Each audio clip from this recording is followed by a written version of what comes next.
In 3, 2, 1, -1, -2. We're live, Jamie. Or Devin. That's me. I'm here. What are we doing? Yeah, but yeah, the Woodland S95 stuff, the DPM. Oh my god. Yeah. It's actually it's like people are always like, oh, everywhere Woodland is the best or whatever. I'm like, no, DPM is better the way it is. The same color scheme, but the way they actually make it and like they have it printed. It's a multi-dimensional pattern, whereas right, Woodland is one direction.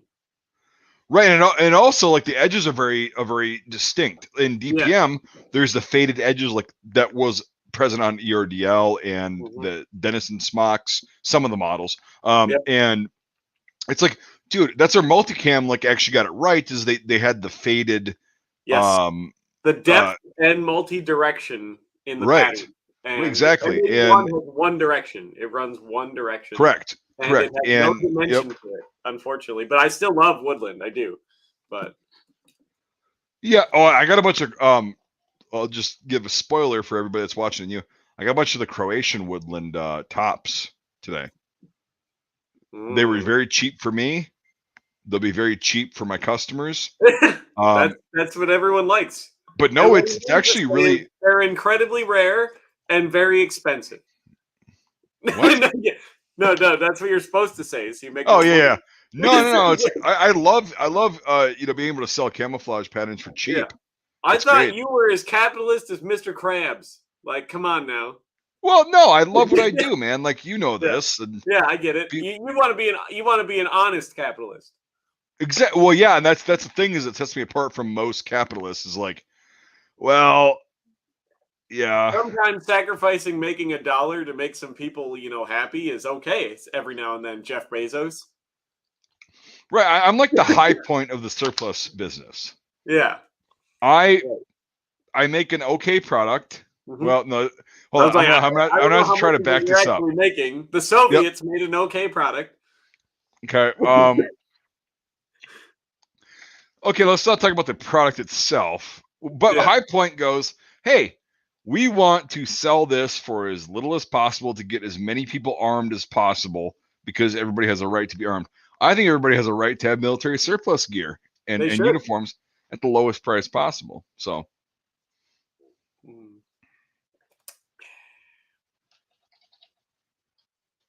Being fancy today after being white trash and doing shots of vodka on the last stream. Yeah, well, you got your little glass. I mean, personally, I'd drink it out of the bottle, but I'm that's for sure. But I'm not a heathen, so right. I'm very unrefined, and but not that this is actually all that nice of a bottle of wine, but like everything, my liquor store twice a year does this sale where they actually have a lot of nice bottles of wine, some upwards of $500 a bottle. Where it'll be everything is if it's got a certain color sticker on it, it'll either be 30, 40, or 50% off, and then everything without a sticker is 20% off. So I go in there and I buy like 15 bottles of wine to last until the next time they go on sale. Yeah, if you're charging me $500 for a bottle of wine, one single bottle, that shit better have like the effects of Molly. I mean, there's a $50 bottle of actual champagne from Champagne back there. So no, $50 though isn't like unreasonable for a bottle of champagne. I mean, for considering most champagne here in America is like $11 a bottle, that's pretty fucking expensive. Yeah, that's not champagne though. No, it's not. Champagne from sparkling wine. France is usually $50 is the introductory. Right. No, I've had actual champagne, and there is a difference. There's a huge difference. Actual champagne is the shit. It is. It's not sparkling wine. It's actual champagne. Yes. Actual champagne. They have their own kind of grapes and their own kind of soil, and that's why it's natural. It's natural. Natural carbonation too. It's not added. That's the huge problem I have with like sparkling wine is like you added the carbonation, you fermented it, you do all that stuff. You get all that carbonic acid taste to it. Yeah. Right. It's very bitter. It's very dry. But no, actual champagne, which I have actually had from that region of France, is very good. Very, very good. I don't know if I bought a good one, but because I bought a couple of these. Well, I don't know brands. I don't know. I had what the hell did I have? Shit. I had mum, M-U-M. I've never had that before, but I'm a big fan of champagne, which is this is a Grand Cru. So, product of France. 12% alcohol by volume. That's pretty up there for champagne. I mean, well, for champagne, no. Usually champagne is, but I mean, European wines, like, if they're just It's making usually them. stronger than American stuff. Yeah, I mean, I'm drinking port right now, and that shit's 20. So, I mean. Right. Oh, no, I do enjoy a nice glass of champagne, though.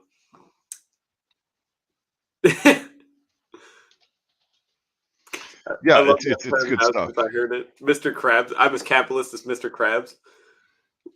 That's pretty great. It's almost as great as Snow Mexicans.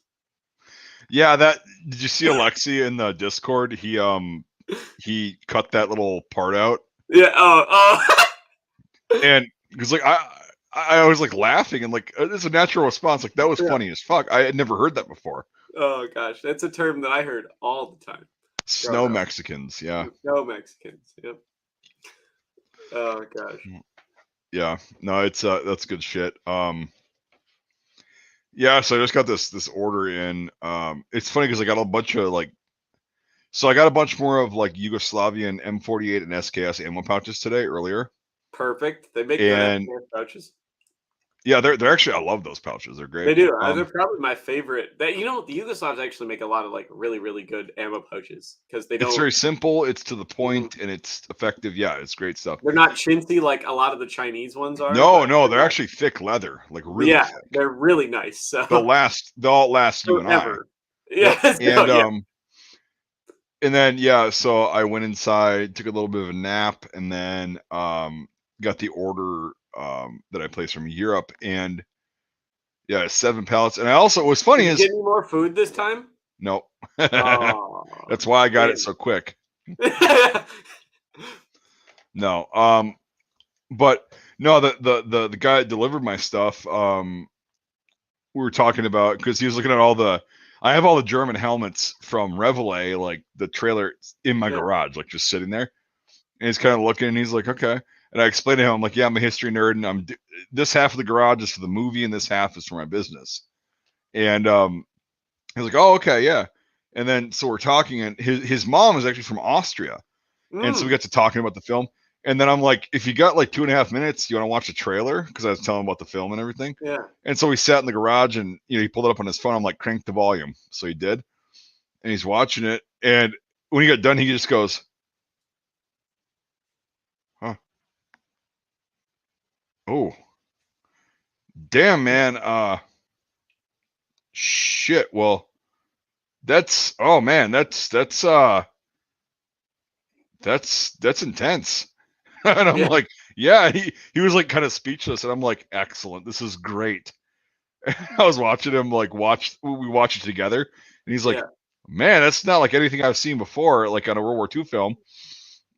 And I'm like, it's definitely intense. And so he's like, he was kind of like taken aback by it. He goes, wow, not what that was really good. Yeah, it's not what most people are going to be expecting, I think, from what they're used to. Right. And he was just like it was great to have another, like, I don't know this guy at all. We just met this afternoon. Oh, he's not your regular guy? No, I don't have a regular guy. They all come from the cities. And and so we're watching it, and it was just great to have like a natural response from somebody that doesn't know what we're doing. Yeah. And he just goes, like, I could see it, like his face. He's like, oh my God. Like, for sure. Damn, and I was like, yes. For sure. Yep. So he was like, holy shit. I told him like what we're gonna be doing and everything, and so he's probably on board with following the project and everything, which is awesome. Like a random dude shows up, and like he's like, yeah, I love war films and everything, and I was like, yeah, it's gonna be kind of different, like not glorifying it necessarily, just portraying it for what it is. And when he watched it, he was like, oh boy, yeah, like shit. So That was a pretty good feeling. That's pretty damn good. Yep. So yeah, it was fun. But yeah, he dropped off. I got 7 pallets of stuff. Yeah, that's what you were saying. 7 goddamn pallets of shit. Yep. And I got the Alice packs back in stock. And if anybody's watching that, the whole thing, right? The whole kit and caboodle. Yeah, I know they're complete, and they have the aftermarket straps and the kidney pads on them. But that's again, whatever though. You that's can buy almost better than getting an original at this point. So, dude, you can buy the straps and the kidney pad for like $30. Yeah, the hard part's the frames, Yep. and the main bags. That's the hard part. The frames Because are I've been bad. looking for one since you made me try yours on. I'm like, it's pretty fucking awesome. Right, and I got one for you set aside, of course. But yeah, they're I love those things. Like they're amazing, and the Croatian BDU shirts, and then I got more Swedish M90 camo in different sizes. I can't pick the sizes on those, but like, yeah. And then Did you get some large sizes again at least though? Yeah, for sure. Good. The Koba. Yeah, the Koba, like I've been in touch with him since I started my channel in 2013. Well, I actually started posting stuff in 2013. I started my channel in 2009, but like, yeah, the Koba, he's a boomer, but he knows it. And he seems to own it a little bit, and he's okay with that. Yeah, he's all right. Like his stuff, I have no problem with him. He actually checks in here once in a while. He hasn't lately, he stops by every now and then, and I like that he just is raw information. He doesn't ham it up. He doesn't. Yeah, exactly. And that's kind of how what you guys came here to watch, and then there it is. Right, and like he's kind of like I am, like very low production value, but like it doesn't matter. No, and that's the information. Well, that's what YouTube used to be like before all this overproduced shit came out. That's what I loved about YouTube. It was an information source. Right, I could post a video and be like, "Here's what I know. Here's what I love." Blah blah, and it's like cool. But yeah, Koba, he's been in here on live streams. Like he's chatted away before. You gotta get him. I hope he's all right. He hasn't. Yeah, he talks a goddamn slow though. Well, I mean, he's from the South, isn't he? I actually don't know. I'm making fun of him a bit, but like I should get in touch with him because like he's one of the guys that like supported me. We had like this little group. Yeah, that's what you said. We had this little group of guys, channels that in the very early days of my shit, we all support each other and we would give each other shout outs and everything. Yukon 12 gauge. He's from Canada. Great guy. I still have the hat that he sent me. He's from the Yukon, actually? I think so. He's from he knows how to handle a gun then, because he's probably had to kill something from trying to eat him. So right, yeah, he's a cool guy. And Yukon 12 gauge, the Koba, Gun Geek, that Canadian weirdo. Yeah. But no, I believe that Canada had a lot of gun YouTubers at one point, right? No, it's not, because it's. I mean, America had watered down. He's really good with a 9130. He's really good with a Mosin. Gun Geek. Well, yeah, there's a shit ton of Mosins in Canada, just like in the United States. Yep, and it's so one of the guns Canada doesn't give a fuck about. So. Right. Yeah, and so yeah, he was one of the other guys. Gunnut 257 Mag was another channel that promoted me very early on. He's got a lot of really good information on his. I was actually gonna make a video. I have this written down in a WordPad file or Notepad file of channels that like helped me get notoriety very early on, and I'm gonna make that video because for sure you got to try to see if some of them want to come on as a guest and talk about shit. Right, it's funny because like I've gotten way ahead of all of them. Exactly. Over the years, and it's like their channel. That'd be cool. Yep, exactly. And so that's what I want to do because yeah, that shit was fun. Back in the day, we were like, so the VC24 Mauser challenge came from Gun Geeks, or no, Yukon 12 gauges Mosin challenge of 40 rounds, and I always use a Type 53. Yeah. As I was prone, 40 rounds, bam. And he's like, well, he burned the most ammo, he did the most videos, so he sent me a hat. A Russian Ushanka hat, and it was pretty cool. And that was great back in the day of like we were nobody. I had like maybe 300 subscribers at that point. Bam. And these guys were all on board and it was fun. And yeah. Oh, So don't forget your favorite YouTuber. Which Eric one? from Miles Pawn and Gun here. You had to ruin the beautiful moment. You had to ruin it. Oh, come on now. You had But to he ruin was it. direct like you. It's in his name. Yep, exactly. And oh God. fuck. I'm not gonna go on that rant. But you do such a good impression of him. You must love him. Impression is the greatest form of flattery. Eric Mouse Palm here today. I'm broke as shit, so please support me on Facebook. We got this goon idea out here today, and we're gonna be shooting this thing at 100 yards, and you're gonna focus on my face for the whole video. And when the video's done, I'm gonna talk about how little I know about this sumbitch, and we'll keep going. And then I'll let my friend with a really bad farmer's tan also shoot it. Oh Christ. Yeah, it's not great. That's actually a big reason why I started making videos, because I saw that and I'm like, Jesus fucking Christ. Like, that's fair. Like he lost me when he started talking about how the Ross can walk out of headspace like an SMLE just because it's a 303. Oh, Wasp Freak? Yeah, I know that. He's literally a freak. He's weird, but he's good. Well, he buys to be shit from fair, me. most people on YouTube are kind of weird. Right, Wasp Freak though, he buys shit from me here and there, and he's grown up from his little porn stash like I'm growing right now. He used to try to grow this porn stash when he was still in his teens, like 10 years ago. I mean, I've been growing an epic porn stash since I was 12. Yeah, great. Good for you. Nobody gives a fuck. So, oh man. Yeah. But yeah, you got to try to look up some of those old people, see if they want to be on here. That'd be a cool series of videos. Yeah, I was just gonna make a video like shouting them out and like some of the influences I got. Like Gun Geek, he actually showed me like when you go out to the range, you go out to the range and you fucking beat the shit out of these firearms.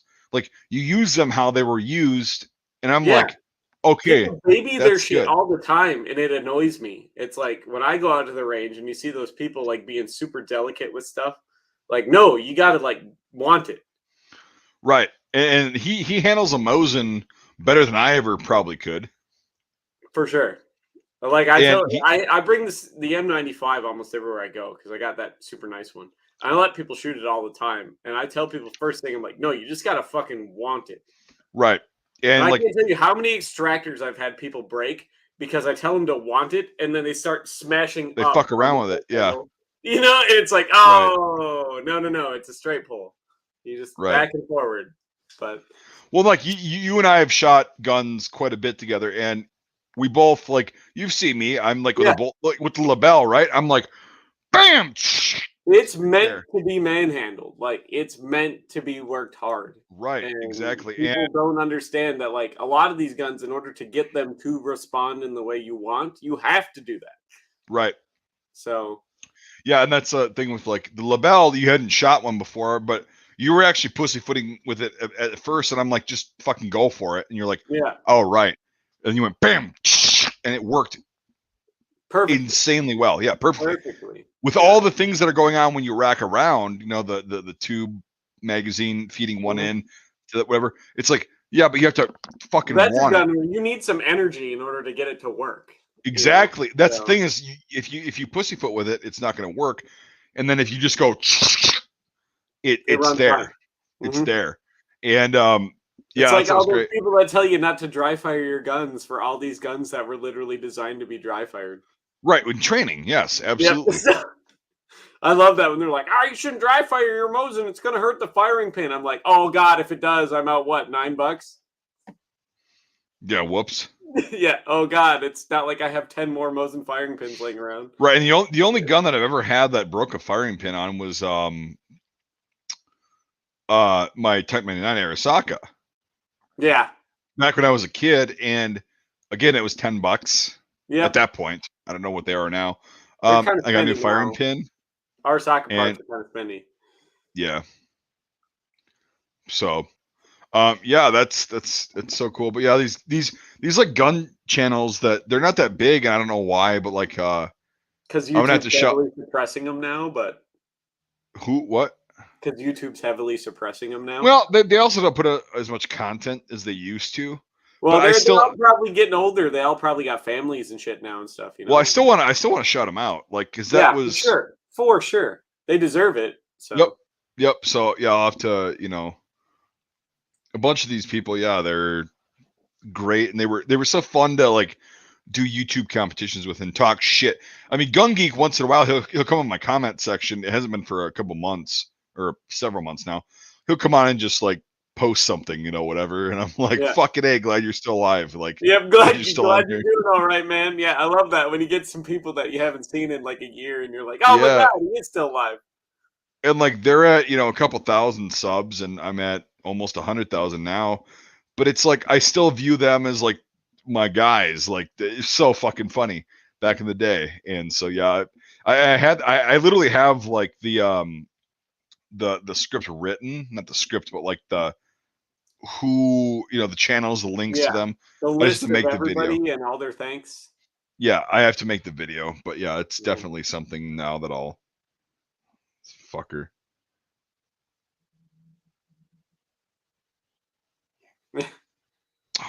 And I'm working with my fingernails, like,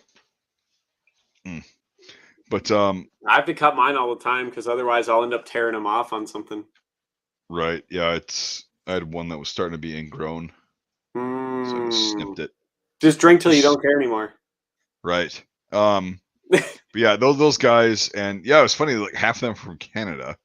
Yeah, that everyone thinks is this place where guns go to die and stuff, But Right. No, it's not the even in fact. recent years, like guns are still very well alive in Canada. People are Yeah. just acting shit Well, up. again, who's going to enforce The that shit? panic's the same there as it is here, So Right, exactly. And it's like, who's going to enforce that shit? yeah, a lot of it is like as long as you don't be a dumbass and you do everything smart and you keep your shit to yourself, nobody's going to bother you. Well, so I just made, for all that are watching, I just made a Tales of the FUD video where somebody was called out for not having a tax stamp on something that didn't need it.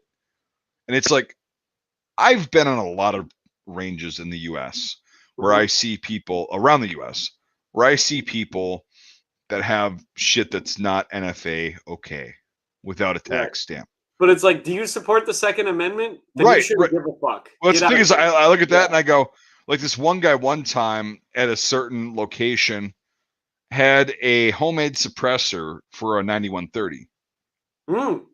Props to that guy. Good on And him. he had that, and he saw us. We were there, and like he just kind of put it in this thing. I'm like, "Oh, you got a suppressor for that?" He goes, "Yeah."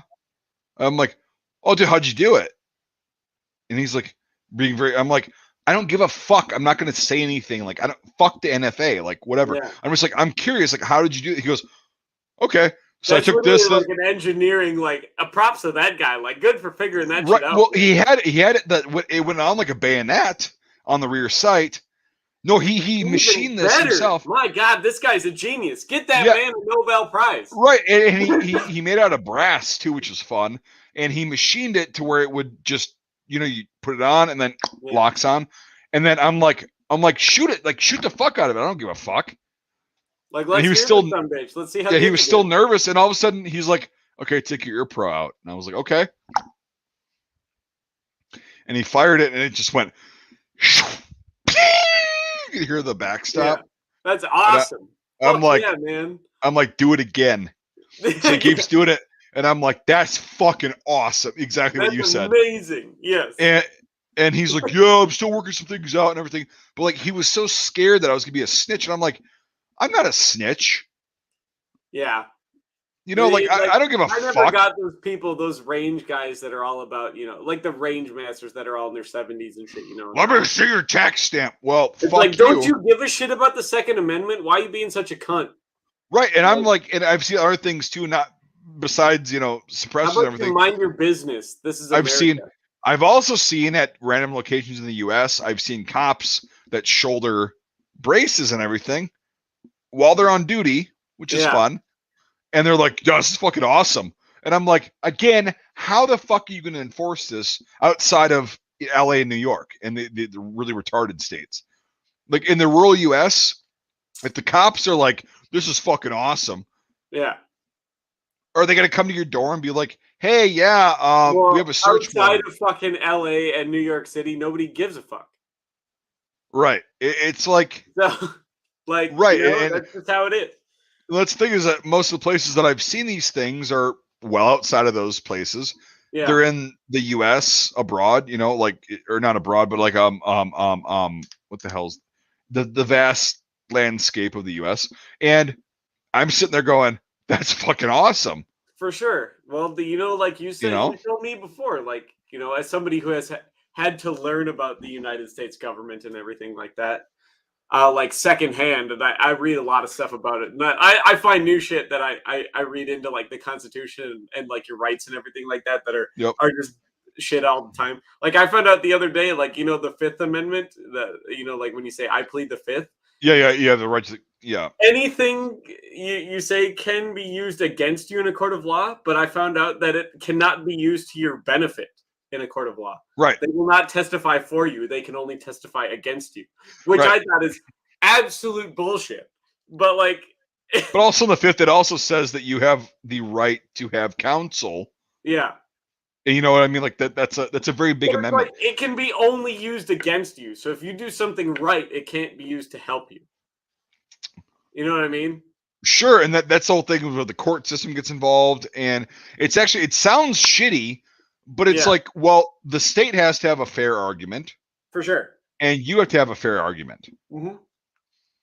And, again, liberties are taken with certain jurisdictions and district attorneys and everything. But like that is okay with me because it's like, okay. It's fine with me too. Just don't fuck up.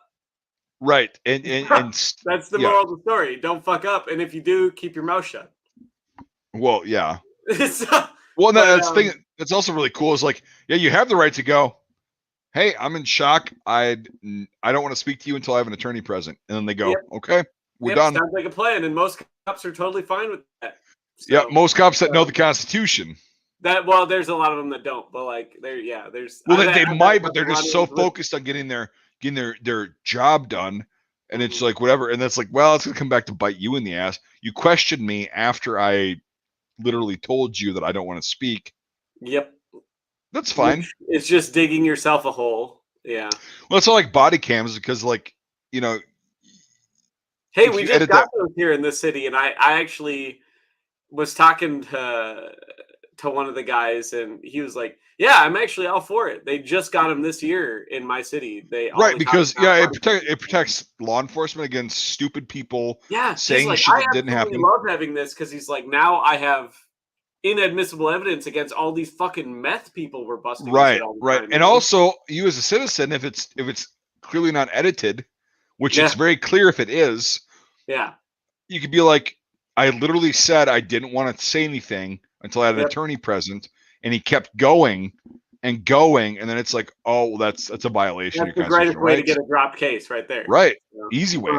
But like, anyways, you told me that most cops, well, all cops, swear to the U.S. Constitution, and I actually was trying to reading, about the Constitution and stuff like that, about what it means, like I do all the time. I love how the Second Amendment. Do you know the Second Amendment doesn't actually give you the right to bear arms? It gives the right for the government to fuck off. That's literally like rereading it, like knowing that it's like, it doesn't give you the right to bear arms. It tells the government that they can't tell you what to do about whatever. Shall not be infringed means just that. It's literally, it doesn't give you the right to bear arms. It gives the government the right to fuck off. It means they can't touch you. It actually does give you the right to bear arms. Because the way it's written is, it's very, here's the thing is, it's written to tell the government to not make restrictions on arms. Right. Like, that's it. It doesn't give you the right. It tells the government to not restrict. Right. Well, it actually does give you the right. Because by not letting the government restrict. Because when I was in college, so many people wanted to break this down and try and convolute it and interpret it the way. So, okay. A well-regulated militia. Yep. Bam. No fat people, get out. Well, right. But So they're like, well, that's the National Guard. I'm like, no, it's not. It's literally everybody. It's everybody that exists in the U.S. The guy on the Rascal, me, you. Mm-hmm. That's a well-regulated militia. I mean, I because don't know most other countries, guys. I don't know what we're capable of. No, but like you know what I'm saying. Like most other countries don't have that. Okay, that's fair. A well-regulated militia, comma, being necessary for the security of a free state. Yep. Okay, so being necessary for the security of a free state. People are like, oh, it's a state of, whatever. I'm like, no, it's a state of. It means the country. It's referring to the country. And even if it was a state, okay. Yeah. Even if it was a state, being necessary for the security of a free state. If everybody has guns, you have a free state. Well, I mean, they do say a polite society is an armed society. Well, it's the other way around, but yes, correct. That's correct. So being necessary for the right of the people to keep and bear arms. Well, it doesn't matter now. People stop identifying as people. They're identifying as everything now. Then they have no right. Fuck them. But like, okay, so the right of the people, which is interchangeable with the militia. For sure. Right, that's the way it's written. To keep and bear arms. To keep, which you and I both do, and yep. bear, we should be able to walk around with any kind of gun imaginable. Okay. I should be able to be in a Walmart and be like, yeah, you want to check out my gun? Here you go. Right. Well, that's also private property, but like walking around to keep and bear arms. Bear means bear arms. Present, yeah. Shall not be infringed. Mm-hmm. Bam. That's one of the that's actually what's funny is that's one of the most easy to understand and simply written amendments. Yeah. Out of all of them. It's the one people make the most guff about. Right, because they try to. That's the thing is like, so when I was in my first semester of actual, like, my 4-year school that I went to, I was taking a constitutional law class, which is fun. And we were going over the Second Amendment, like the first or second class, and I'm like, oh, Jesus Christ, here we go. Yep. And he's like, a well-regulated militia. What is that? And I was like, nobody raised their hand, and I was like, okay. And I was like, so during the American Revolution, there was no such thing as the Continental Army or the U.S. Army. There was a Continental Army that was fighting force. It was that was a militia force that was uniformed. Yeah. There was no such thing as the U.S. Army. There was nothing. Everybody, even in the Continental Army, was the militia. Okay, and at the time it was written in 1787, 8-ish, and then ratified in 1789. That's what they meant by that, based on historical evidence. Because everybody was the militia, because people who were not in the military at all, ever, took up arms and fought against the... And people were required to train and maintain weapons and stuff like that. Correct. In defense of the nation. And that was actually very common for the era. There was a lot of countries that did not maintain an army. Correct. But this would contain an army of conscripts, people that were just everyday citizens. And that was actually very common through the 1800s. Even. Right. And so I was like...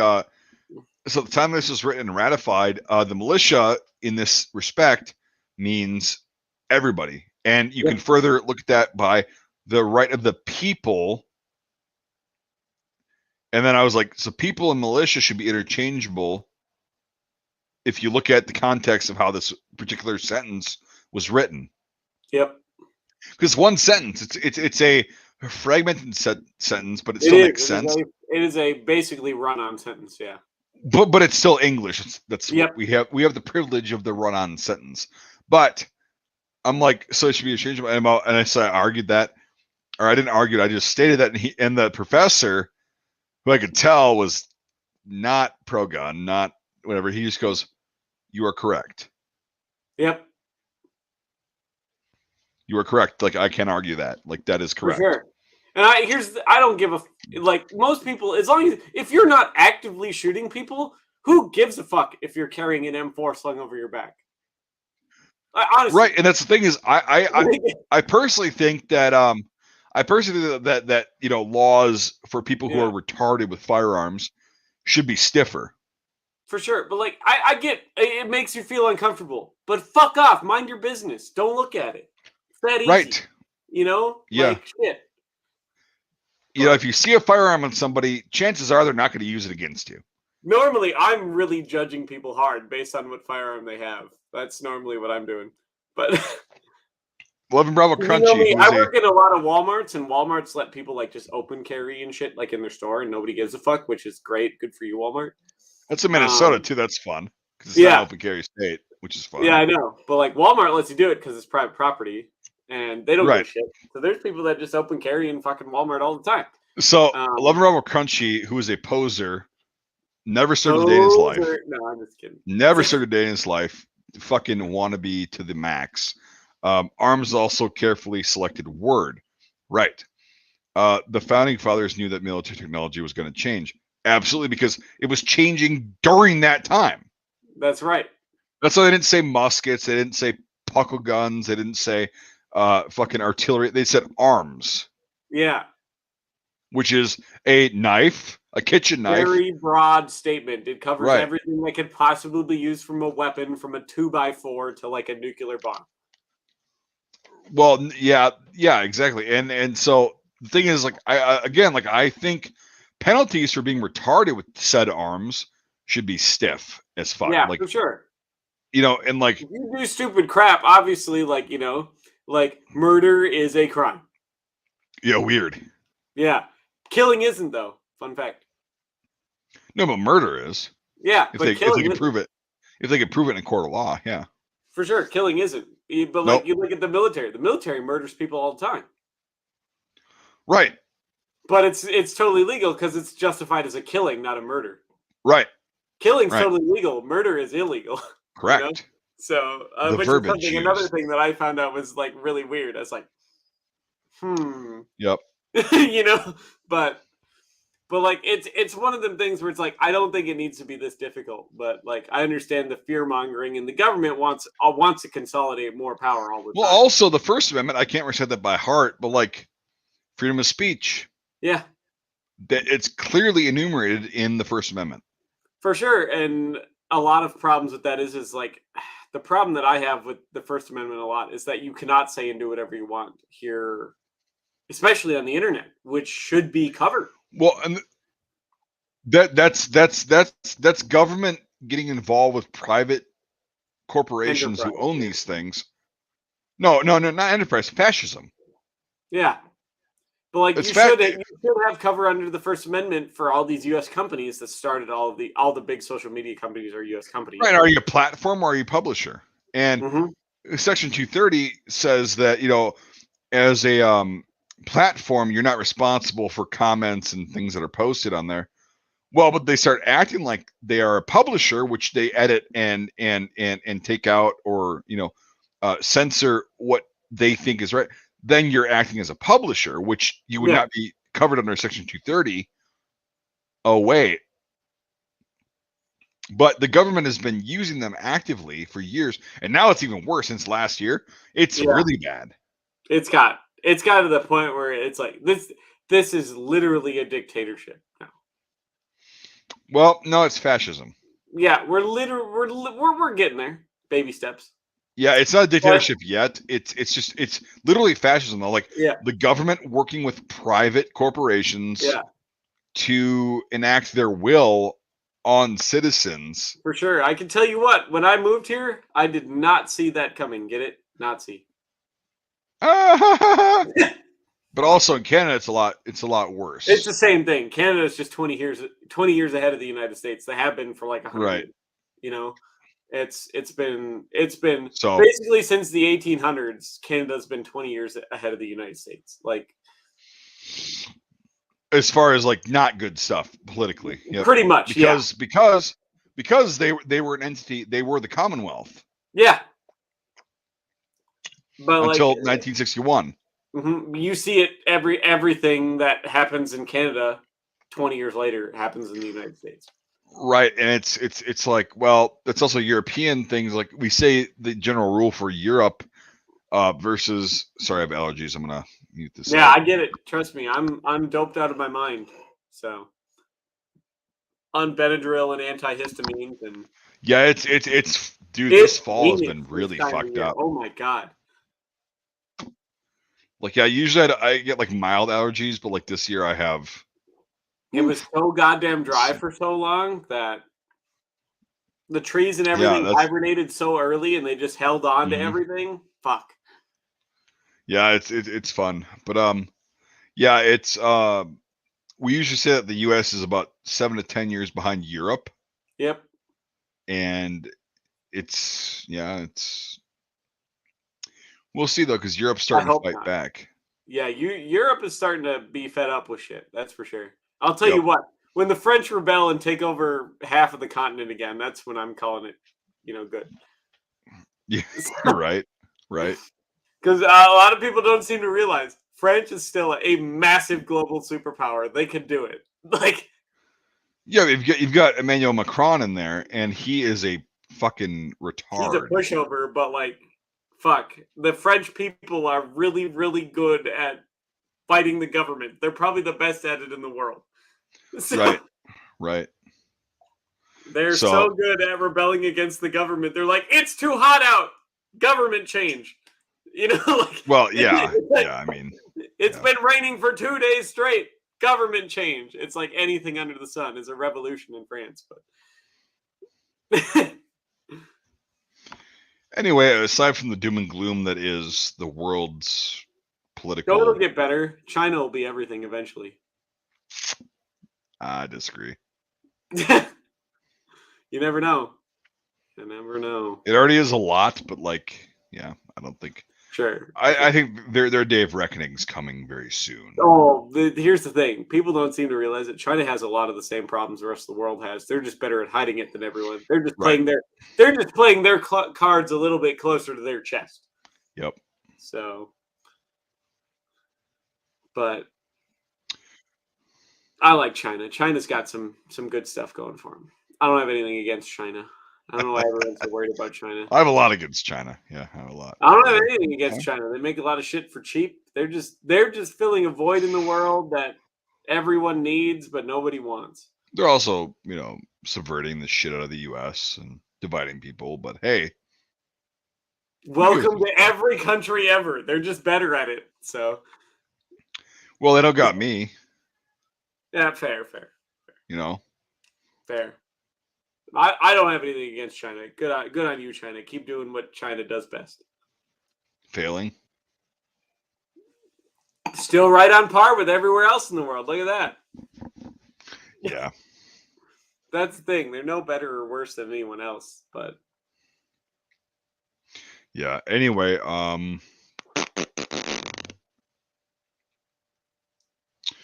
well, should we do the would you rather thing?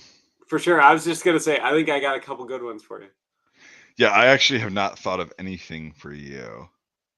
Well, I started thinking about those throughout the whole week. I was like, that's probably going to be a pretty good one. All right, so for those in the chat, if you do a super chat for any amount, we'll answer your would you rather or which weapon would you rather have. You got to be very detailed with it, though. Yep. Because it's going to be a new thing on the channel for guests and everything. Like, it's going to be a... Yep. All right, you shoot first. Me first. Okay. Now I got to figure out which one of the 5 that I thought about would have been really cool. Okay, yeah. Here's one that's a little bit interesting. Okay. World War II. All right, it's World War II. Okay, let's say 1942, height of the war. Okay. Mm-hmm. You have to choose one of the neutral powers. Which gun from the neutral powers are you taking, and why? If the chance that you get invaded. Swiss G11. G11. Interesting. Yep, because you can reach out and touch somebody farther with that because it's a longer barrel and it's the most accurate gun the Swiss ever produced. Yeah, and I love my G11. It's phenomenal. The sights are okay. Could be better, but I can also put aftermarket sights if I so chose. It's very comparable for Europe at the time. Right. Yeah, but I wouldn't take the K31. The K31 is great at close quarters within about 1,000 yards. But in the mountain environment of Switzerland, I would take a G11. I would have to agree. The G11 is probably the best gun that Switzerland has ever made. The K31 is a cruder, more robust gun of the time, for sure. Right. It was meant to be almost as accurate as the G11. Didn't quite get there, Right. but it is meant to be a closer quarters, a more robust, a chunkier, bulkier, better for fighting gun. Yep. Whereas the G11 is a very good fighting gun on top of being a very good marksman gun. Yep, So, and long distances, like very long distance. That is still like the number one military competition gun. Yep. Is the G11. So yep, 1,500 meters is like nothing for that thing, if you can negotiate the sights. But you could also put aftermarket sights on there. There's a lot of people that have diopters, aftermarket diopters they put on. Right. I have a second choice for your question, but let's move on. Oh, okay. Yeah. I honestly was expecting you to go Swedish, but I can understand. That's my second choice. Fuck you. Yeah, I know. I was like, I bet he says M96 was going to be my first choice, but no, I do like the G11 a little bit more than the M96, because of the straight pull, and it's that round can get out there a little bit farther. Yeah, it is. That 6.5, like I was telling in the last stream, like second best ballistic coefficient for anything below a 50 count. Right. And the 7.5 is pretty damn good. 7.5 is it's got GP11 is really good ammo. For sure. It's got enough wallop behind it, but it can still get out there. So yep. It's a pretty good choice. I agree. Yeah. Christ.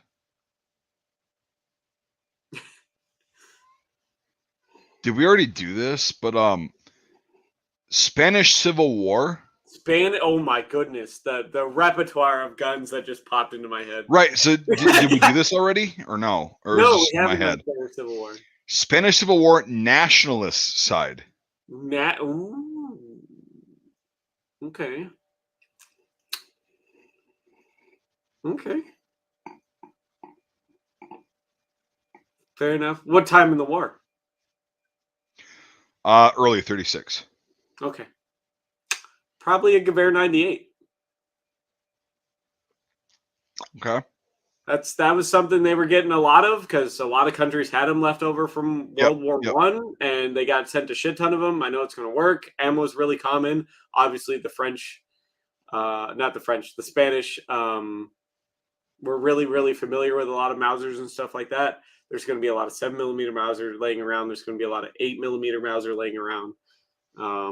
But I think the Gewehr 98 is being very, very well battle tested at that point, and so many variants being coming in of the 98 action is going to be a lot better than the 93 actions that a lot of the people are going to be fielding. I'd probably much more confident in a 98. And the Gewehr 98 with its very easily adjustable sights, having those big Langevisier sights, really good for close quarters because basically you just put somebody in that big U-notch that strikes their whole vision. But then you got that really, really fine, long sight radius if you need to get somebody at a bigger distance, because the cool thing about the Spanish Civil War was it was both. It was very 7 yards away from people, hundreds of yards away from people. You know, that's probably my go-to. It'll work for all of it. So cool. I think that's a very safe choice. Yeah, you weren't expecting that, were you? Well, I mean, it's like there's so much to fucking choose from. But then you said nationalist, and that kind of shrunk it down a little bit. Oh no, yeah. Obviously, I'm going to tell you a side, like, because Okay, well, we'll just do a bonus again in Super Chat. If you have a scenario like this, a specific scenario, we'll actually answer that, or else we're just going to ramble on about random shit. It was fun the other night. We did this on Wednesday, and it was so great. So okay. We'll just add on to that. Basically, communist side. Communist side. Well, obviously, it's going to be a Mosin. Which model? Well, actually, I might renege that. I might have to say 1895. The lever gun. Well, okay, yeah, it was there. There's most of the lever guns that were left in Russia because they standardized in the Mosin. Yeah. Sent to Spain. Okay. And that's actually most of the All ones right. in the United States have been through Spain. So Okay. I probably have to say that. Okay. So I'll allow it. because it's going to run good, it's going to work fast, it reloads via clips. And it's the same ammo that all the other communists are using. Exactly. So yeah, okay, cool. Yeah, either that's a that or conflict right. That's a conflict though that like nobody thinks about. No, Spanish Civil War is really cool. If you ever get the chance to like read about it, It's really fucked up. and they're one of the only countries that ever had purple in their flag. Right. Yeah, at that point. So because there's Then no Franco countries that really over. have purple in their flag. There's like 2 in the world that have purple in their flag. Meanwhile, 70% of countries have blue in their flag. Red, white, and blue. I would say Yeah, 70%. the worst colors for a flag. We got to get some pizzazz in there. You know what I mean? Mm-hmm. Well, tell Canada and the UK that your 2 biggest jerk off countries that you love. Hey, well, you know what? Blue represents sadness and despair. So that's why we have very little of it on our flag. That's why Canada has 0. Yeah, because you guys just are fucking oblivious. No, we just channel all the sadness and anger and despair into the Canada Goose. No, you channel your sadness and anger into passive aggressiveness, which is that's fun. fair. Very passive aggressive. So, very passive aggressive. I hated that so much because I'm kind of an aggressive person. So yeah, I'll tell somebody when they're pissing me off, but then at least I help them work through it to not be a piece of shit. So Second Anglo-Boer War, Orange Free States. That's who we're fighting. That's who we are. We're the Orange Free States. Which that really sucked because they were funded less than the Transvaal. Do you know anything about the guns used by the Boers? The Second Anglo, that was late 1800s, right? Like 1890. That is 1899. Yeah. So at that point, yeah, it's there's it's an 1895 Mauser because they bought it directly from Mauser. But right. It's either that or your hunting rifle. That's basically what they had. So okay, how about this? I'll throw a curveball into that thing. Okay. Beaumont Battalion 1871-77. Okay, why is that? Because they're actually really good firearms, and when you hit somebody with that, they tend to feel it.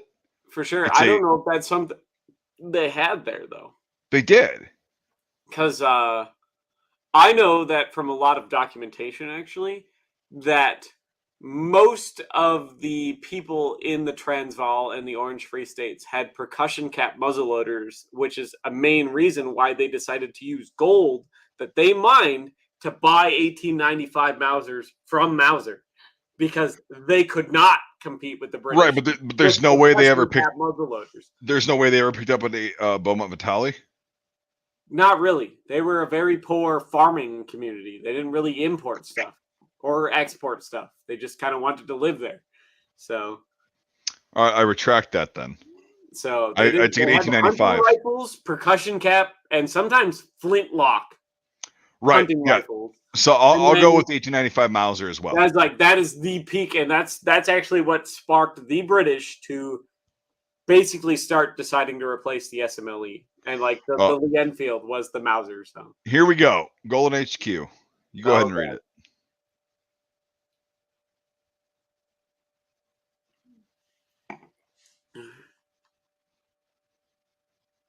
I think I'd have to pick the FAL.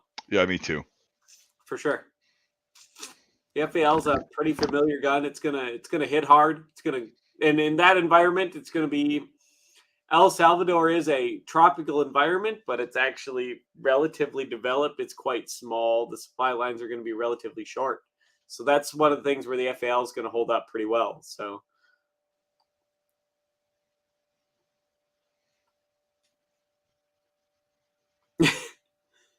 but yeah, South America had it right by everyone adopting the FAL. I like how they did everything the same. Every country in South America is always at war with each other, but they did everything the exact same. Argentina decided, like, we want select fire on this bitch. Yeah, but I love how, like, throughout history, they're like, you know what? we all want single shot black powders, and then we all want single shot, metallic case centerfire black powders, and then we all want 7mm Mausers, except for Argentina. Yeah, and 7.65. Yeah, hey. yeah. They're the only ones, but everyone else is like 7mm Mausers, all of them, and then they all go FAL, all of them, and then they all fight each other, like. I think so FN-49s were made in 7mm, which is fun, Venezuelan ones and etc. I think, honestly, hear me out. I think the FAL would be a great firearm in 7mm. In 7mm Mauser. For sure. 7mm. Here's the thing. I like 7mm Mauser than 7.62 NATO. 7mm Mauser is a very good ballistic coefficient. It's a really, really pleasant round to shoot. It's fantastic. Yep. But a lot of people seem to sleep on 7mm Mauser, which is unfortunate. So I think it's a great. I love that round. For sure, but everyone who's a German enthusiast, which a lot of Americans are. Yeah. 8. Everyone's like 8mm Mauser. No, it's actually literally not as good as 7mm Mauser. And Paul Mauser, when he designed that, marketed it to the German government, saying this is a better round in almost every way. Right, but the fact is, like, the 7.92x57 was the Gewehr 88 commission rifles caliber, and they were like, "Well, we like this. Use the old ammo." Right. Yeah. And so let's and yeah, because 7mm was the Mauser round. Like, that's why it was so heavily. Jesus, Alarm Bravo Crunchy, the poser that he is, that fucking clown. Mexican Revolution 1912. Yeah, definitely Mexican 1912 Mauser. Yeah, exactly. Like, those were really good. That is literally a brand new gun, 7mm Mauser. Like, you cannot go wrong with that shit. That's the best. We were just talking about it. 7mm Mauser is like, yeah, Mexican Revolution. That if you can get a fucking 1912 Mexican Mauser at that point, that's what I would take, because, man, those were made very well. Very well. Darn shame they didn't buy those. What were those Swiss guns that were semi-auto that the Mexicans wanted to buy during the revolution? The Mondragon? Yeah. The Mondragon? Damn shame they defaulted on that contract. They were complicated, and they were, yes, but it's also, I mean, they're cool, but like 7mm Mauser fucking semi-automatic. Sure, I get that. It's fun. Yeah. Like, it's a great rifle. If you could maintain it and have parts for it. For sure. It was really fucking expensive. So I see why Mexico exactly on that. It was so fucking expensive. But the Germans that got them, which was mostly like balloon crews. Yep. Because they picked them all up from Switzerland during the war, during World War One. They liked them. The balloon crews were like, because they're not getting dirty up in the balloons and shit like that, obviously. Right. Really, yeah, exactly. But they still, like, they had fouling issues. They had parts issues, like various parts breaking. Because you don't see good semi-automatics until World War II. So, right, and even then the G43, everybody's like, it's a great rifle. It's like, no, that thing had a lot of problems. Even the SVT-40 had a lot to problems.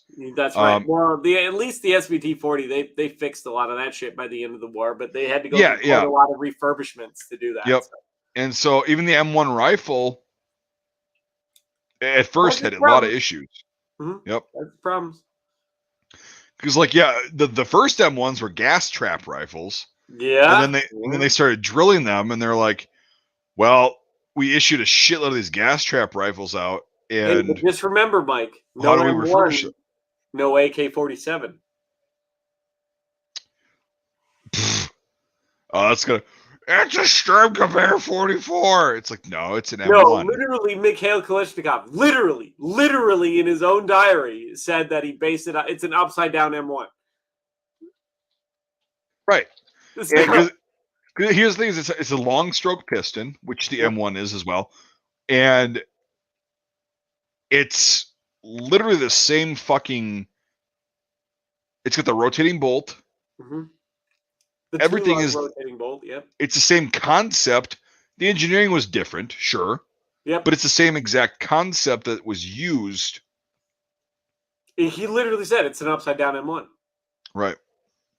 That's what he based the. And also, he just made it a short stroke piston, Well, no, it's a long stroke because long stroke. it's attached to the fucking bolt handle. Yeah. Yep. And then the SKS came out. That was a short stroke, and I think the SKS is a better rifle. The SKS is like I told you, the SKS and the AK were being designed at the same time. Exactly. By two different bureaus that did not communicate to each other. The government said, "Here's the 7.62 x 39 cartridge. We want you to build a rifle to this specification." And then they brought the same cartridge to the submachine gun design board, and they're like, "We want you to build a submachine gun around this cartridge. Here's your specification." Right. So the SKS was always intended to be the frontline infantry rifle, and the AK was always intended to be the everybody else rifle. Right. Right. So, and then they realized that, wow, the AK can really do everything the SKS can. Get rid of the SKS. And it's an external box magazine versus the stripper clips.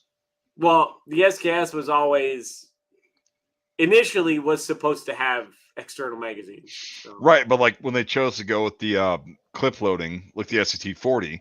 Yeah, but you gotta remember that the SKS came out in 45. The Soviet Union is poor as fuck. So they went with clip loading because they knew it would work. It was easy to do, but they were like, well, later we can make them magazine fed. So. Right. And here's the thing. My dream one day is to grab a beater SKS and have it converted to take AK mags. That'd be awesome.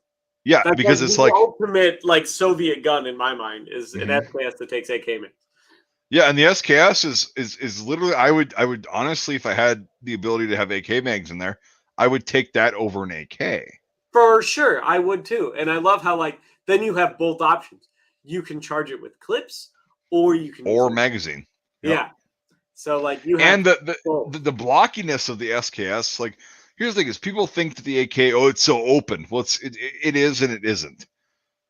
The SKS, you pull out all the parts that are going to have carbon on it are right there, and they're very small.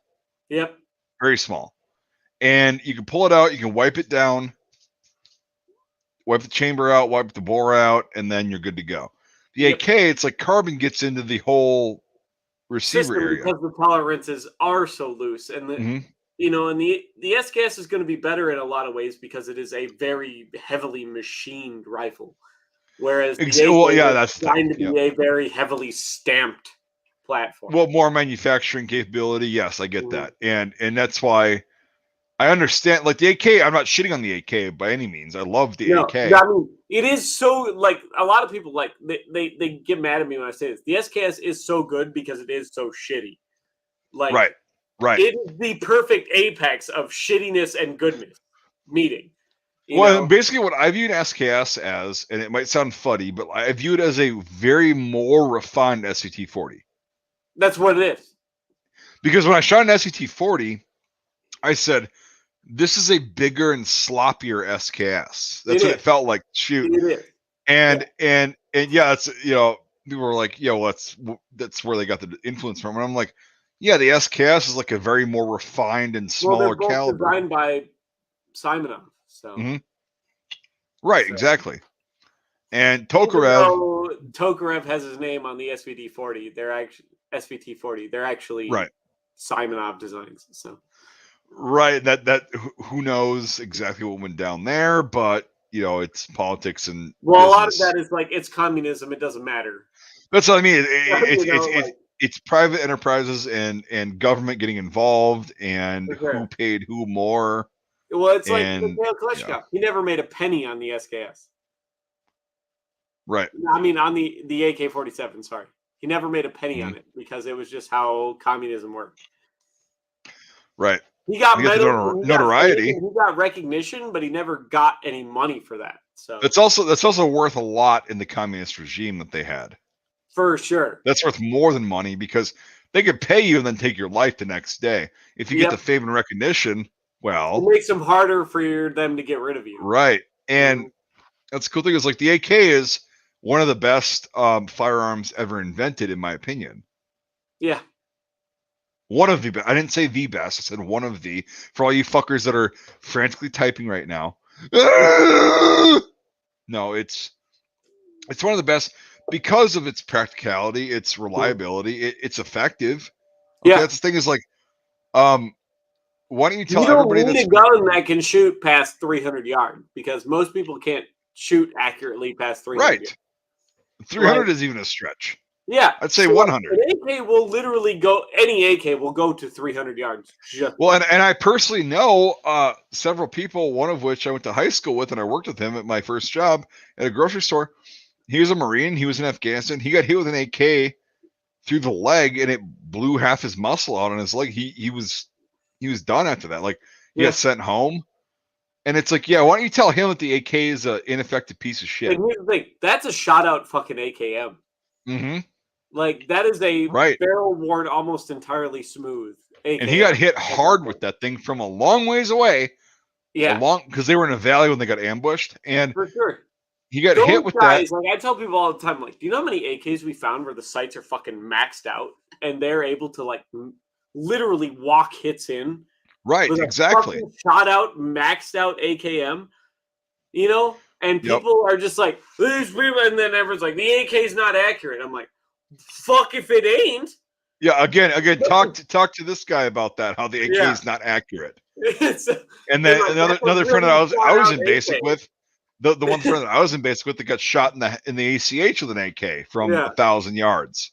That'll ring your fucking bell. So yeah, tell him the AK is not accurate for sure. So yeah, it is what it is. It's like a lot of it's even if you have a shot out AK, like let's think about that. It'll go. It doesn't need rifling to work. It'll still kill. No, know? And you can walk the rounds in for sure. And like people don't seem to realize that like. A lot of these AKs haven't been cleaned for 50 plus years. Right. And they're still doing this. Like literally half a century. And they're still running fine. Well, okay, so we'll give you this example too. When my dad was in Iraq in 2004 and 2005, they found a PPSH 41 in a guy's house, and he wasn't supposed to have it, blah, blah, blah, whatever. And they're like, how long have you had this? He's like, I don't know, 40 years. Yeah. They're like, have you fired it? He's like, nope. And they're like, okay. They checked it. The charging handle was frozen with rust. Yeah. And so they literally just went with their boot. They went kickstarted like a Harley, and they went kicks right off. Yeah. Kicks right off. Yep. They're like, okay, we believe you, but we have to take this because of whatever. And my dad even told me, like, on MSN Messenger, he goes, yeah. Because he knew I was into guns at that point. He's like, yeah, we found this Russian submachine gun, and it was rusted shut. World War II submachine gun, and it ran just fine. Right. Yeah. He's like, yeah, we found this, and we just, it was rusty, and we kicked it open, and we fired it, and it worked great. And I'm like, oh, that's fun. That's a gun that's literally made by sawing a Mosin barrel in half and sticking in a bunch of stamped parts. Right. So I love how that's like how the PPSH was made, to like saw a Mosin barrel in half. Right. Well, sometimes they actually produce barrels for him, but I have to go let the weasel horse out. He's whining. He has to poop. Perfect. I'll be back in a bit. All right, I'll be here. Oh, that's good. Maybe. Yeah, you could be a snob. You could be a boomer snob and like, there's notes of flowers and fruit and elderberries. It sounds like crushed grapes. Right, it's like crushed grapes with alcohol in it. Yeah, exactly. Right. Exactly. That's what I'd be like. I'd be like, yeah, it's red wine. Like it smells like I'm getting fucked up tonight. Well, that's the thing is I've had before I go. I've had like really expensive wine. Yeah. And I've had $2 Chuck. It used to be $2 Chuck from Trader Joe's. Charles Shaw. Not much of a difference. Nope. Not much of a difference. As long as it fucks you up, that's all that matters. Well, also, if it tastes good, it tastes good. Fucking, you're in like Flint. Yeah. Yeah. All right. I'll be back in a bit. All right.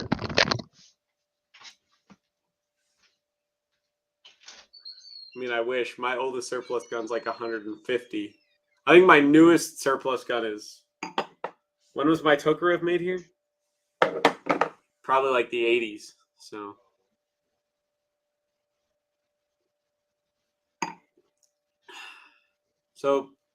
40-something years old.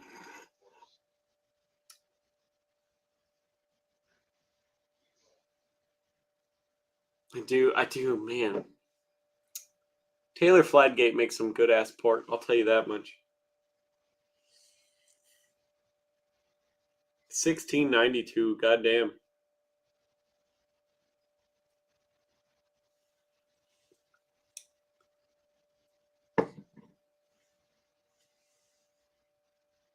Good question, Alexi. Very soon. Very, very soon. So, I am drinking this right here, actually. Taylor Fladgate Fine Ruby Port, which is actually probably my single favorite bottle of wine.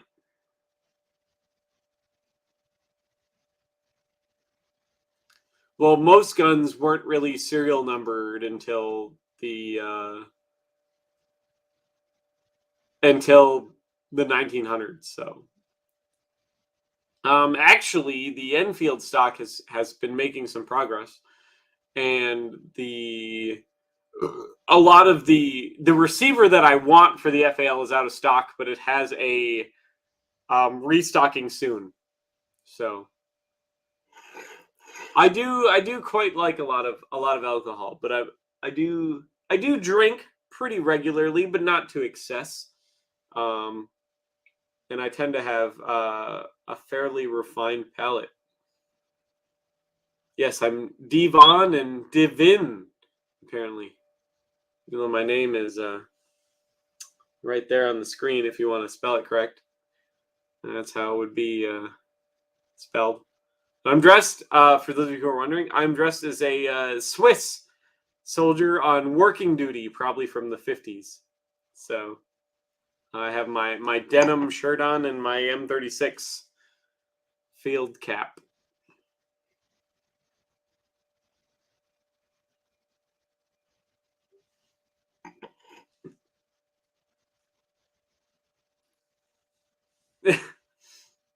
But the port is really good, and the SMLE stock is actually doing quite well. It's all done other than the stain. It's on the gun, actually. I have it just all fully assembled on the gun.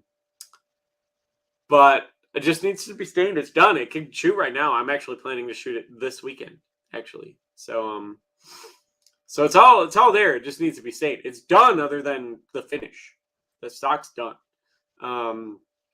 But the FAL receiver, the one that I want to get, is because I want a Type 3 receiver, an inch pattern Type 3 receiver. They're, with COVID and everything, they're pretty well sold out, but they have a restocking soon notification, so that I can get if I wanted to. But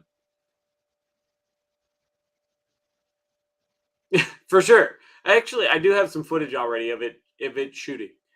I just don't think I have enough to put into a video yet, so it's going to be part of the video of when it gets done for sure. Platoon, the movie with Charlie Sheen, it's all right. It's all right. I mean, I take most movies for entertainment value, so Apocalypse Now isn't that accurate. Platoon is all right. It's kind of either or.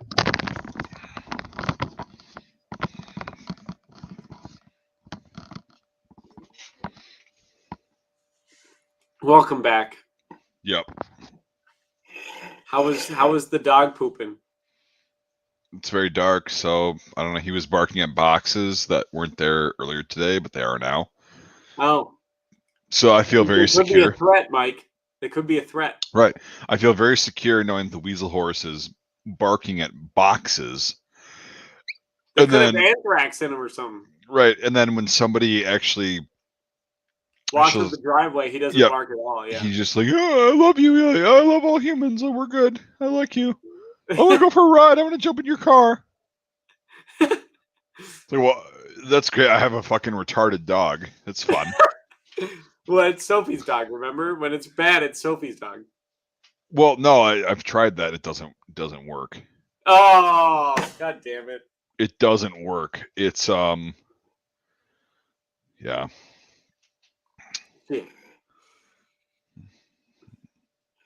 They're asking me about what the best Vietnam movie is. The one that is not been made yet. I was like, they all have problems. They all have a lot of every movie that depicts war, besides a very slim couple, has definite problems. For sure. Did you watch that World War One colorized documentary? Oh, they shall not grow old. Yeah, that was pretty good. I watched parts of it, but that's also a documentary. It's original footage. Yep. But the narration, that one, almost like it actually happened. Yeah, but the narration like would drive me fucking nuts. It is a bit. I thought the same thing. Actually, the narration is actually really the boomers that are like, oh, these gentlemen deserve so much gratitude. Well, it's rated by all those fucking RP speaking British fucks, you know. So yeah, well, that's the thing. Is like, I don't know. It's with Reveille, we're going to be doing a different approach. We'll just put it that way. when's the Vietnam movie? Perhaps in the next couple of years. I'm not happy until some guy gets eaten by a tiger. Well, okay. Yeah. Yeah, we'll talk about it off screen, but we've got some things in the works for a Vietnam movie. It's not what people are going to be expecting.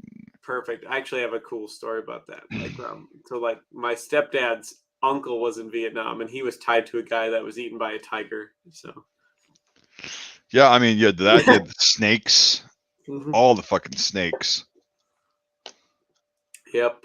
And no, I'm like cats piss me off. I'm sorry.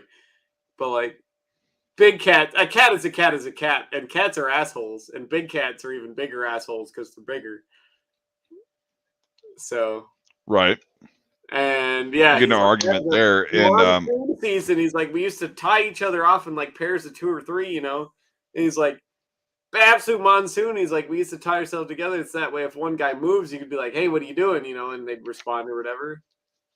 But if they didn't respond, they were like get attacked or something, you know, get knifed and drug off into the woods or something. And he remembers like feeling a hard yank on his rope, which is weird because even like when the Vietnamese would like try to stab a guy or something like that, they would know they were tied together and try to make it like less, you know, because everybody's rope moved a little bit as everyone's moving or sleeping or something. But he's like, he felt like this hard yank that nearly like pulled him over, and he's like, God, what the fuck is that? And then lightning struck, and this guy was being drugged off by a fucking tiger, just screaming at the top of his lungs. Yeah. So.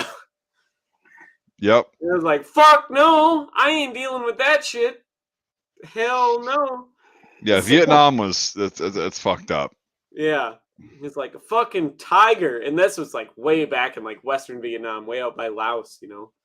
So, yep. And he was like, fuck, I hate cats ever since then. So I was like, understandable. Understandable. Yep. He's like, that's probably my most haunting memory. He told me that one Christmas Eve. That's fun. Yep, we're having a bunch of drinks, you know, everyone's bringing our presents for us and shit like that. And he's just telling me this fucking old war story because he knows I'm into that stuff. But he's like, that's probably my most fucking haunting memory. He's like, this fucking tiger carried a guy off. Well, then Roman Jones, another fucking poser that was never in the military that, you know, claims to be it, you know, this fucking glorified. I don't know, his book was very convincing. He didn't write the fucking book. He's a fucking Seal Rebel Jones is a fucking poser. Stolen valor. Stolen valor. Stolen valor. Remember, Mike, you get in trouble for those accusations now if it's not true. So, well, stolen valor. Stolen valor. Stolen valor. Yeah, that's how like I know this guy's a fucking poser. Like I've talked to him, he's a fucking just a wild poser.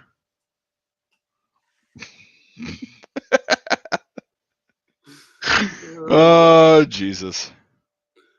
I don't know. Oh gosh. I don't know about that. Well, it's the thing like with 11 Bravo Chunky up there, whatever the fuck he was. Crunchy. I personally know him. He was definitely in Iraq. I was there with him. I saw him there, and he was. Oh, so he's a really good fake, is what you're talking. Like, yeah, exactly. He's a good fake. Yeah, and then Jones, yeah, he may have deployed, so he's all right. well, based on all the shit that I've heard from him and all the shit that I've seen, I'm like, that story checks out. It does, but it's still like he's kind of a poser. If you think about it. Well, I mean, everyone's kind of a poser in some way. I mean, yeah, true, but like, I mean, look, you're dressed like a FUD, but you're not even 30. So I mean, I'm not. Are you serious? What the fuck are you smoking? Marlboro Reds. They used to be good before they went to fire safe, but yeah, okay. Yeah, they're all right. You're right. They aren't as good as they used to be, but they're okay. So, dude, no, when I was in Iraq in 2009, like, I was smoking like a fucking chimney. Marlboro menthol lights. Ish menthol. Right, I used. Yep. No, Marlboro menthol lights in Iraq are good because it was really hot and it was whatever. I mean, yeah, I can see that. If it's really fucking hot out of menthol. Right. And so my team leader, who ended up being an E7 and, you know, going far, Josh, you know who you are, fucker. Fucker. He smoked Reds. He just smoked Reds. Like, Marlboro Reds are awesome. Dude, he smoked almost 2 packs a day and ran a fucking sub 12-minute 2-mile. Dude, that guy's beyond superhuman. Right. Like, that guy's fucked. Yeah, and so my reward when I was getting in shape when we were in Iraq, and we had this thing where like I stopped smoking, but I was like, I love smoking. He's like, all right, your reward after we do our PT is I'll give you from my personal pack a Marlboro Red, and we'll just sit out here and we'll have smoke time. We'll just talk. Yep. And we did, and yeah, that's one of the ones where like you haven't had a cigarette that nice in so long, you're going till the filter's on fire, you know? Like, yeah, exactly. And that was the thing is, and you know, here's my team leader, he's a sergeant, and he we just sit out there and talk, and it was great. That's one of the like good memories I have from Iraq is like just smoking and relaxing, just relaxing. Yep, awesome. And just smoking and talking to people. No rank isn't really a thing at that point. You're just like, yeah. And I've seen Josh since then, and he ended up being an E7, and he got out of the military, and whatever. But now you're telling me he didn't want to go for first sergeant? No, his body would not allow it. Ooh, one of those. So okay. Yeah, he had to get out, and he's got back problems, big time. But like, he was a great team leader. Like, honest to God, I will never talk shit about.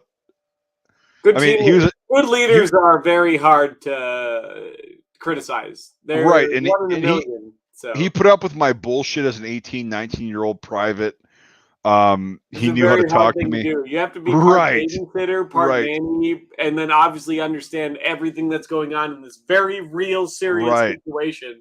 Right. You know? No, he was an I would say on my deployment, some of the E6s, but most of the E5s and below were great leaders. They were like, they were fantastic, and I learned a lot. And you can also take this. Lieutenants were really good, though. That's the real question.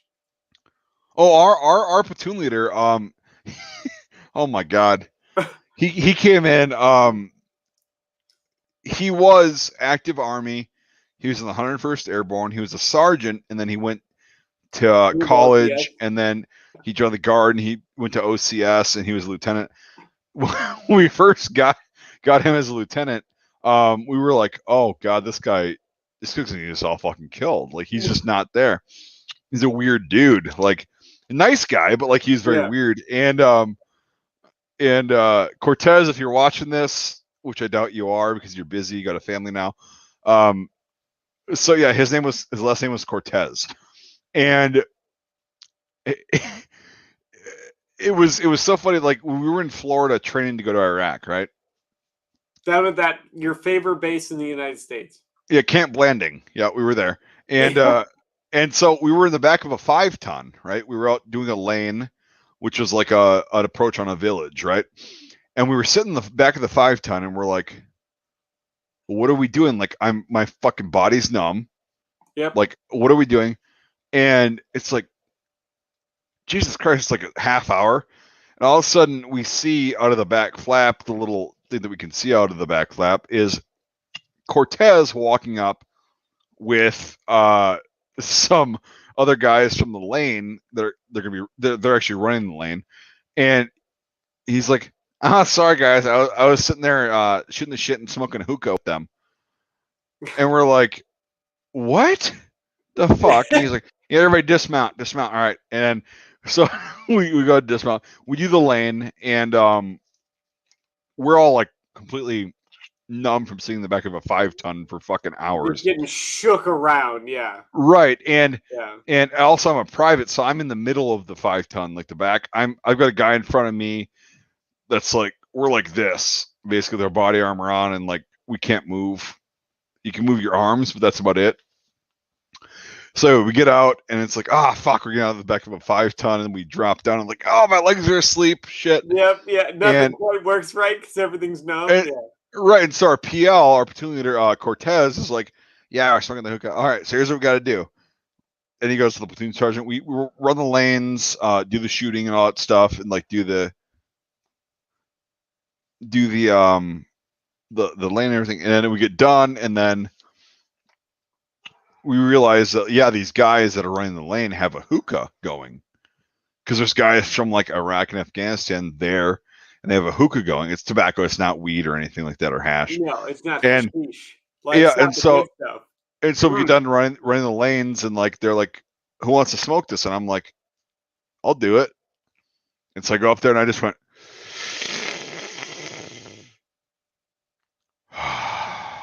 and I exhaled, and I'm like, oh, that's really good. I like this. Yep. Sure. And so we do that, and I'm like, you gotta get one of the real ones that's got some hashish in it, Mike. Come on. Right. But like we smoked the tobacco, the shisha out of it, and it was really good. But anyway, I was like, okay, now I forgive this guy for doing that, but like still, it's like, why did we sit there for a half hour? Anyway, Cortez is a great admin officer. We'll just put it that way. Great admin officer. He's an infantry guy. He's qualified. Like he knows what to do, but he's a lot better at an admin role. He's really infantry. Good at pushing paperwork and getting stuff moving. Right, and when we got to Iraq, he was put into that sort of role, and that's perfect for him. Yeah. Right, and he was working nonstop, and I'd see him like, because we had, again, I'll never bitch about the housing we had over there. We had actual like new buildings that were barracks and AC, right? Yep. Okay, there you go. And we had that. I'll never bitch about those accommodations. And down the hallway was the shitters on the right from my perspective, and then the showers to the left. And it was funny because like I was on a shift one time for a good chunk of the deployment. Like I'd be walking down the hallway, and he'd just be waking up. Yep. And I'd be like, I was going to LT, and he'd be like, in his bathrobe. He had a burgundy bathrobe that he wore. A burgundy bathrobe.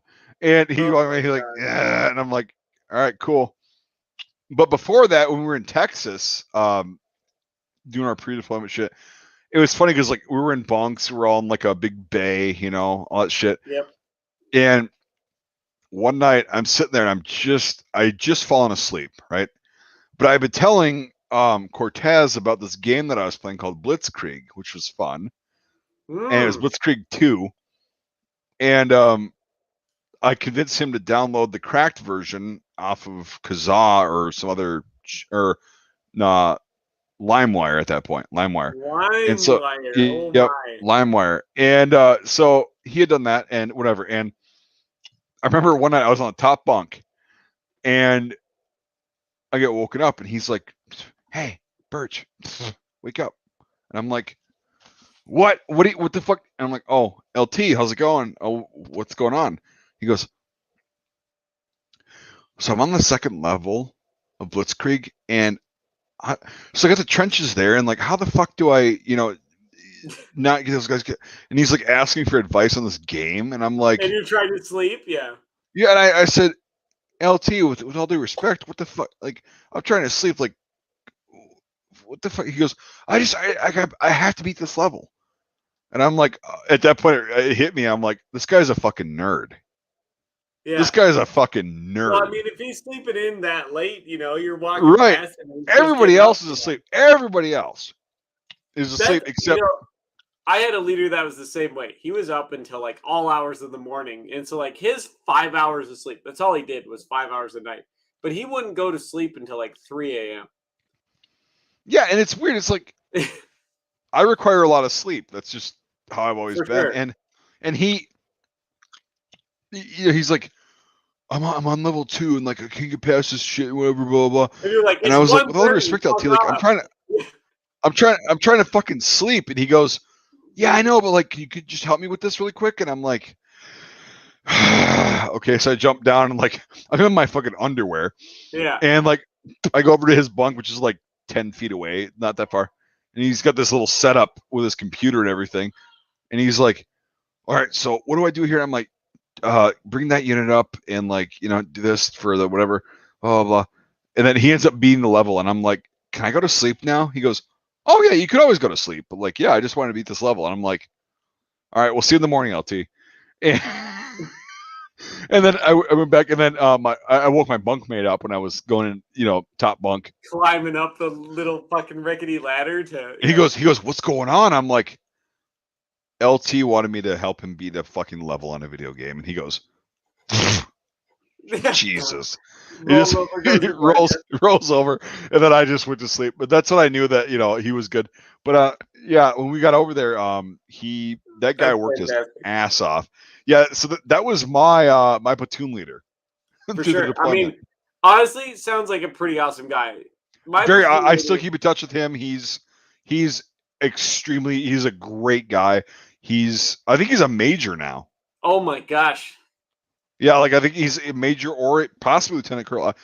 I should actually get in touch with him. Get in touch with him for sure. Yeah, but so my lieutenant was not a very good guy. He was not good at pushing paperwork, not good at leading.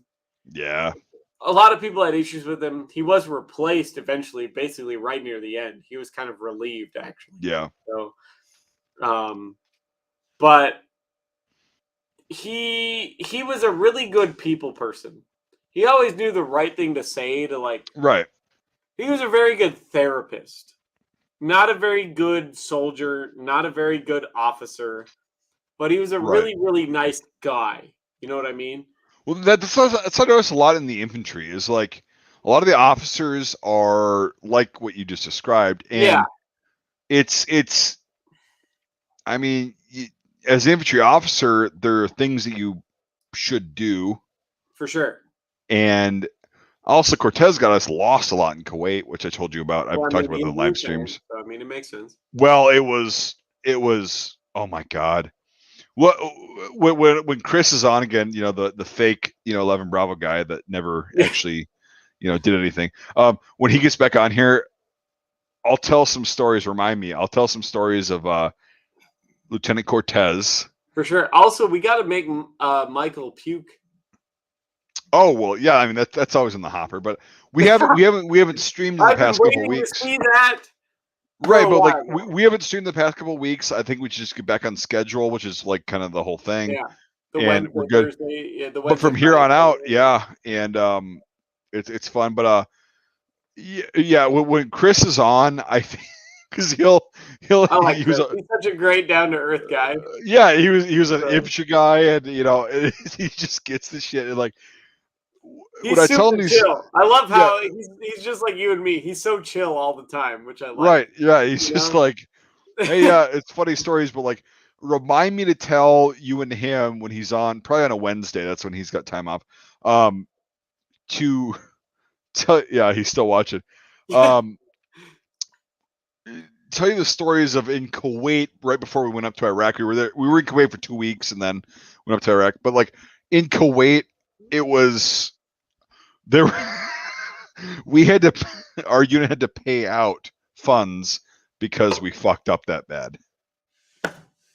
How do you manage that? Like the army's literally got fucking pallets of money printed for this war, and you fuck up that bad, like.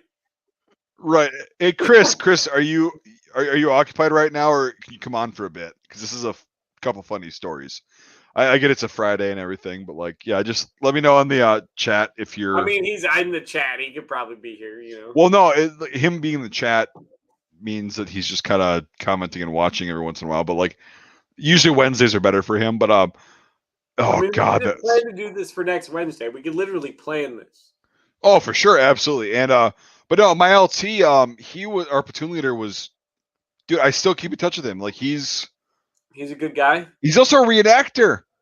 Really? That's just funny. Yeah, he reenacted shit. He reenacts the 101st because he was in the 101st. Oh, lame.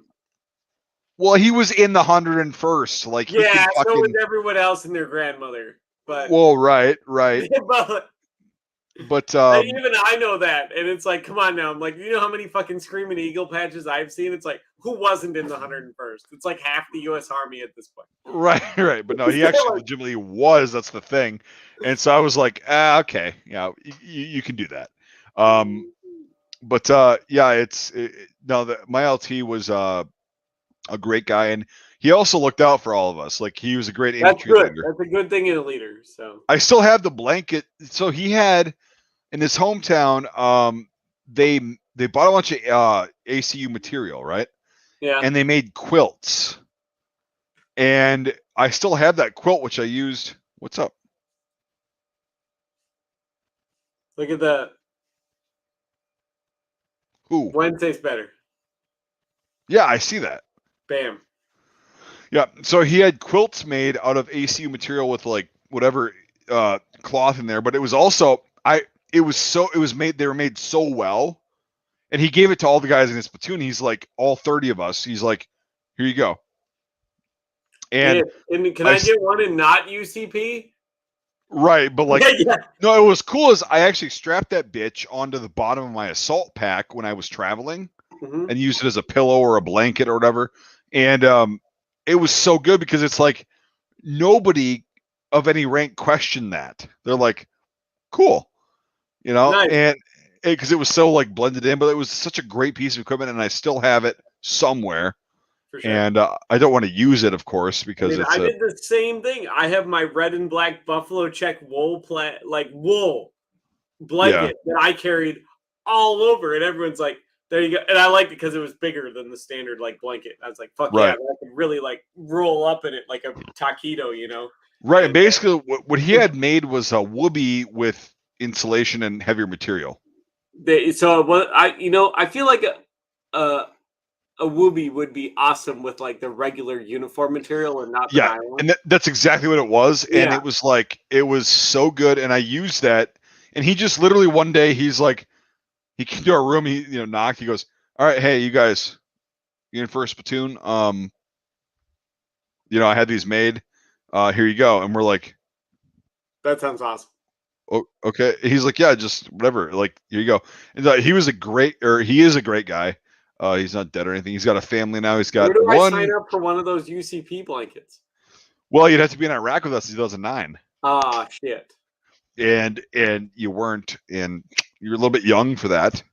But no, Cortez he was a great PL. Had his issues a bit. Everyone does, though.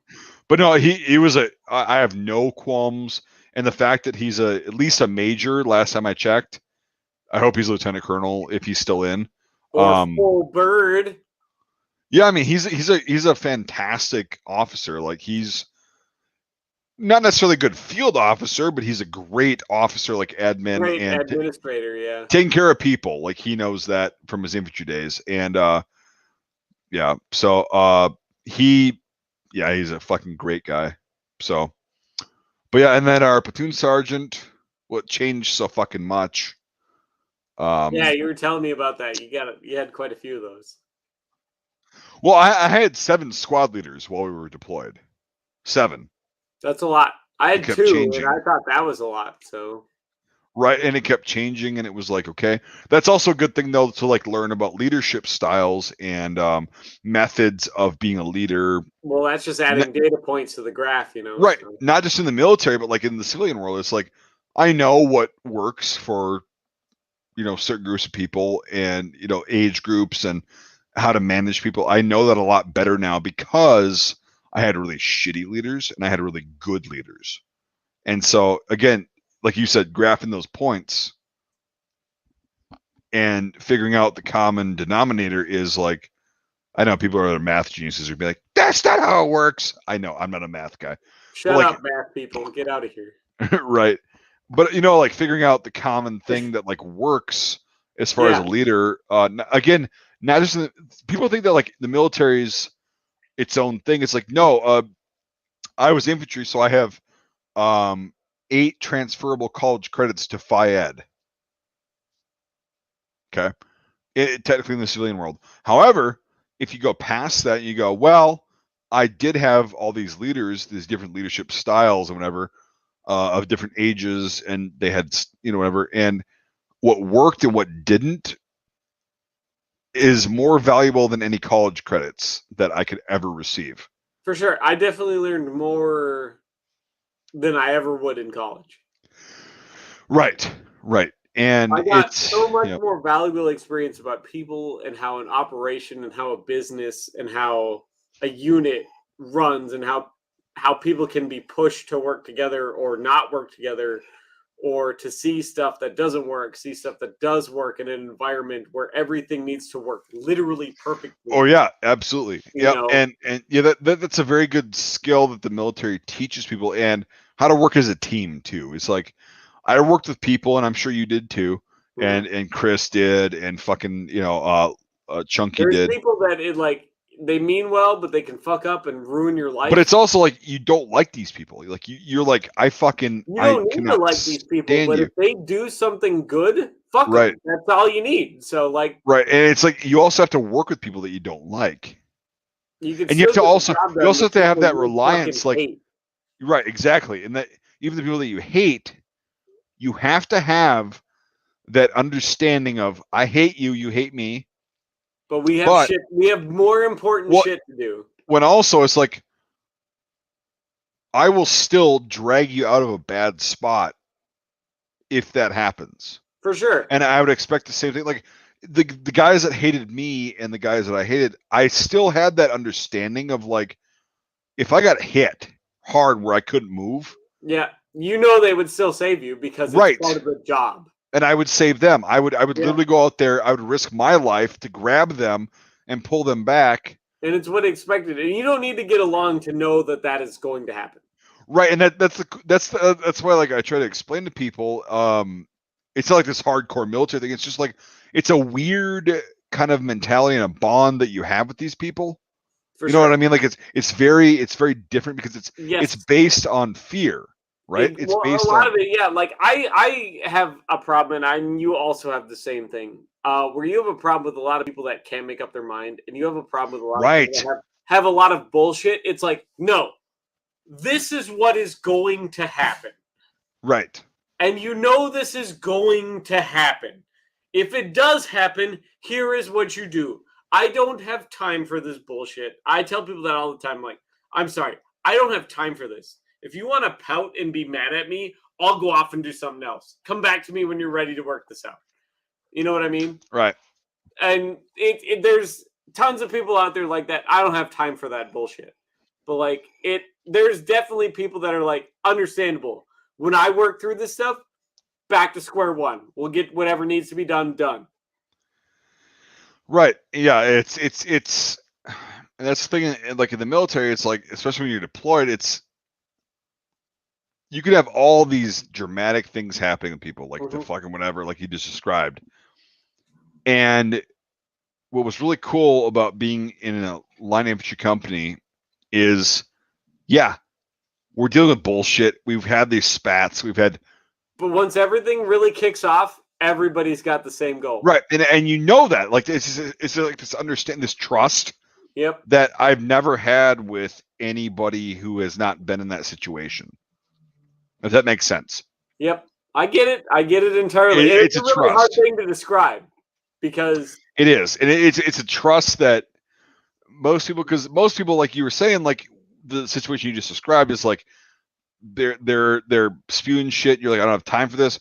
Well, then you're enemies. Then you're divided. And like, well, in that scenario, you don't have the option to be divided. Yeah, It's not an option. Really kicks off, that all goes out the window, and you're just a team. You're just trying to get through it. Exactly, and so that is what I bring forth through to the civilian world and like just living is, it's I view my fellow Americans. I don't like them all. I abhor some of them that are really bad. Not gonna lie. But in that scenario, it'd be like, well, I'd still help you, And it's not me just trying to be like this grandiose, this better, holier than thou. It's like, no. I go out of my way to help people all the time that I know are never going to give me anything back in return. Correct. That's a great way to put it. It's like you don't expect anything in return. The thing that is expected of you.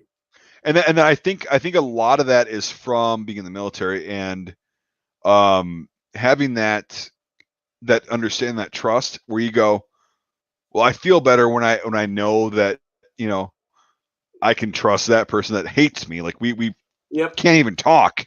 We can't even talk without butting heads, but I know they're going to drag me out of, and like bringing that over to the civilian world, you're like, well, I want to be like that because it makes me feel more secure. Sure. I'm all for helping people, even if I get nothing out of it. Correct. All right. Correct. But there's still people that piss me off to no end. Oh, for sure. And I didn't have time for that, but when I'm still willing to work it out. I'm always willing to work shit out. But people got to be willing to come to me to work shit out, because I don't have a problem with anybody or anything really, for the most part. But like, if somebody wants to have a problem, by all means, let's have a fucking problem. But I'm like, let's get to the quickest end to this problem. Yeah, let's make it work, and and move on. We don't need to like each other. We just need to get to a point where we need to move on. Exactly. Yeah, we need to be able to work with each other. Yeah, I get that, and it's that's just the way it is, and it's also very difficult to do that when you're 18 to 24. Your brain's not done developing yet. A lot of people don't think that far ahead. It's very difficult to do that when you're that young, for sure. And to have that pushed on you, and like that is what it is when you're that young. I think it actually helps people, and for sure, and not necessarily. I'm not like pushing the go to the military, because I actually don't push going to the military, because I tell people, I try to talk people out of it almost as last resort. Yeah. Yep. But here's the thing: is I actually don't regret. I don't regret my service. Yeah. No, I don't regret that, because it actually helps you grow. But it's like, how do you find that within the civilian population, the civilian job force, and everything? You can't, because here's the thing. Yeah. But there's not that common bond of fear. No, you don't have that level of gravity pushing down on you. And that's just something that's a bit. And I'm friends with a lot of women who are very petty, because that's just how a lot of younger women are, unfortunately, in their 20s. They haven't figured out their life yet. Yes, women are. Yep. Exactly. Well, and I tell people usually very on, don't read into anything I say. I'm like, I'll tell you if you're being a cunt. Literally, straight out. Don't read into anything I say. Right, and you've told me I'm being a cunt. You've told me I'm being a cunt, and then I get pissed off for a little bit, and then I go, you're right, I'm sorry. Right. Yeah, and I'm like, everything is surface value, with me. And I tell them, like, don't take anything I say for anything other than surface value, because I will straight out, flat out tell you, because I don't have time for this bullshit. There's a lot of stuff where, like, I get people that are like, I don't want to talk to you right now. I'm like, that's fine. Come back to me when you do. Yep. I'll be right here. You know? And that's how about how it works. And everyone makes it out to be harder than it needs to be. And that's something I learned in the military. Yeah, well, I was just going to say, like, because don't need to deal with this bullshit. Do you think that you'd be the same if you hadn't been in the military? No, I don't. Me either. I think I'd be a lot more petty, and I'd hold shit. I would be the spoiled, rotten millennial that I am. Right. You know what I mean? And so would you, probably. You would be that entitled millennial person, but like I'd be the same. Both grew up a lot of the same way. Pretty relatively not super well off. You know? Not good. Yep. Yeah, but like, I mean, you probably did better than I did. I grew up horrendously poor. But you also didn't have the amount of abuse and whatever, but like we can go back and forth, but like it all evens out to like there's give and take on everything. Yeah, for sure. It's not great. I learned so much, and one of the things is that I learned is like I don't need to tolerate anything I don't want to tolerate. Right. And you also, when you get told to shut the fuck up, you understand that, okay, it's not just somebody, whatever. It's like, you should shut the fuck up and think about what you're When doing. somebody tells me to like shut the fuck up or think about something, it's instantly stop and take a step back. Like what's going on here? Let's do an evaluation here of what's going on. Yeah. Yep. And yeah, that's because I told a lot in my military time by guys that were.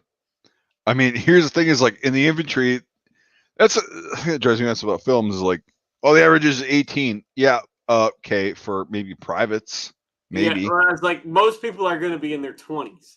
Right, and so I was led by most of my team leaders and squad leaders were in their mid to late 20s. Yep, that's pretty common.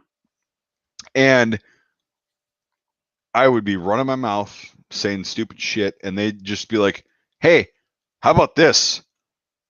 You need to shut the fuck up right now. Yeah. And I'd be like, but you think about it. The first thing you do is get offended. And then you're like, wait a second. Oh, yeah. No, I got really offended. And I'm like, fuck you. And they're like, you need to shut the fuck up. Go away. Go have a cigarette or whatever. There's a lot of times it's like, I got to walk away for a second. I got to evaluate what just happened. And you tell them that. And most people are really respectful of that. But when you're not at that point, though, when you're not at that point where you can't just say, I need to walk away, they're teaching you at this point when it's really uncomfortable when you get told to shut the fuck up by multiple people. And like, you stop fucking talking. Stop fucking talking. Yeah. And then you're like, oh, yeah. And it's a fight. And it's like, you're not going to win this fight. And then like, you're just like, you storm off and, oh God. But when you actually like kind of embrace that feeling of like, none of these guys want to hear what I'm saying because it's bullshit. You can be wrong. Definitely. And then you realize that then you get to the point later on in life, which all these guys contributed to, is where I go, okay, I'm going to take a step back. We'll reassess this. We'll revisit this later if need be. But yeah, okay. There's a reason that several people are telling me to shut the fuck up. Something I definitely learned is like, you can definitely be wrong. First thing you should do is you should not be offended when somebody tells you something. No. You just need to rethink what's going on. And and you're going to have that uncomfortable feeling.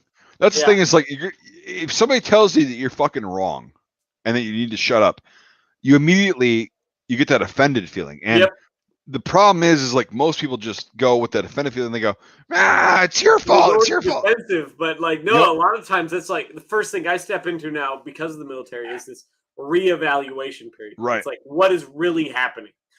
Well, it's not comfortable while it's happening, especially the first several times. For sure. Yeah. It's like, oh no, you're wrong, and here's why you're wrong. And they go, shut the fuck up, get the fuck, you need to get step out back. Of here. Think about what you're doing. Yeah. And then it's like, okay, all right. After a while of cooling down, and you go, wow, that's actually very valuable. And then you go back and talk to them. And here's the thing: is when I went back and talked to these people, that told me to shut the fuck up and were being very aggressive. They go, no, here's why we told you to shut the fuck up. Here's what you said. Here's what we were saying. You weren't listening. And it's like we're wise. We don't know everything, but like we've been through what you're going through right now because we were just there a few years ago. And I'm like, oh, that makes sense. And then there's a lot of people. Yeah, I've apologized to you. You go back that evaluation period. You go up to apologize to people like I was being an asshole. Right, and then it's fine. Then you talk through it, and you go, okay, let's talk through this again. Yeah, let's work through this fucking problem and get out there and solve whatever we need to solve. Right, exactly. And then when you do that, it's like, oh shit, you just grew as a person. Everybody, exactly. The people that are telling you to shut the fuck up and explaining to you why they said that, they're growing, and everybody grows, and it's very uncomfortable to be on the receiving end of that. It is here's the thing: everyone hearing this secondhand that hasn't been there doesn't know how uncomfortable that scenario is. Admitting you're wrong and working through shit feels right, especially like awful. Especially when they're responsible for your well-being. Like you can't escape. You cannot go anywhere if you fuck shit up. You know what I mean? And like, And it's like that was a good thing, but also it's there are people that never got that, and they just came home and burned down a church. Not anybody in our unit. Or shoot up a school. No, we literally had a guy come back, and he And burned burned down a down a fucking church. church. Yeah. Well, what church was it? Like, come on now. Well, it was a church that matters. We'll put it that way. Oh. But he was also fucking very dumb and just not receptive to any sort of feedback. There's people out there. Well, I mean, the military does attract a specific kind of psychopath. So, John of all trades, thank you. I have to Jack? actually, yeah, right. I have to poop. I'm not going to hold it. It won't take that long. So I'll be back in a second. All right, perfect. I'll hold down the fort. Okay.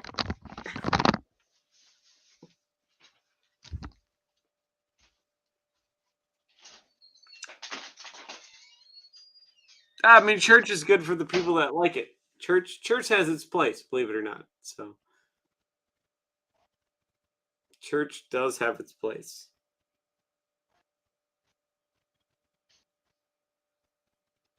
Oh, for sure. But I'm half a bottle of fucking port in, literally half a bottle of port in, which is 20% alcohol. So I should probably stop because I have to get up early tomorrow. But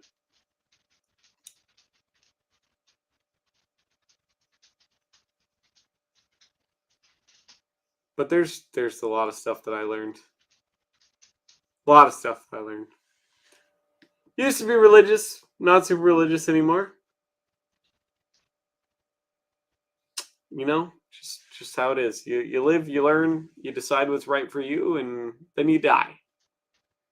It's about how life works.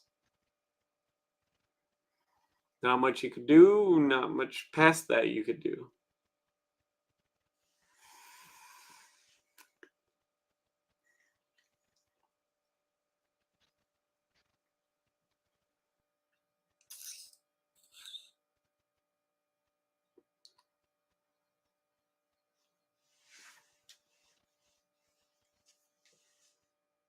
How's it feel knowing I'm going? Well, at least it'll be warm. I mean, it was 30 degrees today, so it was literally 35 degrees when I woke up, 36 degrees or something like that when I woke up, and I'm like, at least it'll be warm. Got that going for me. Got that solace fact knowing that it'll be warm, so that makes it even better. I mean, that's fair. You know, I tell people all the time, like, Jesus saves, but remember, Satan loves you for who you are. Satan loves you for who you are. A lot of people don't seem to understand that. The devil likes you for all your flaws. He actually loves you for all your flaws. Whereas God wants you to be this perfect, pious, hard set of rules, devotion to get into heaven type thing. Satan loves you for all the debauchery you do, every little flaw you have, no matter what it is. Just remember that.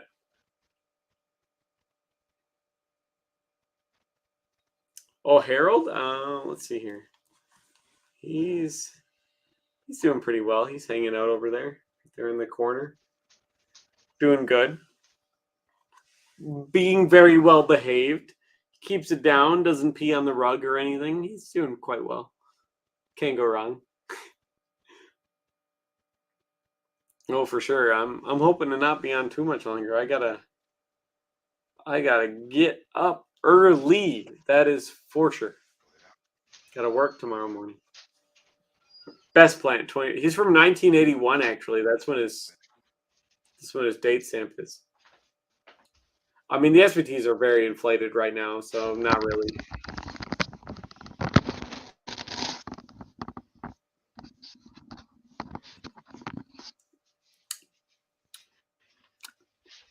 Welcome back.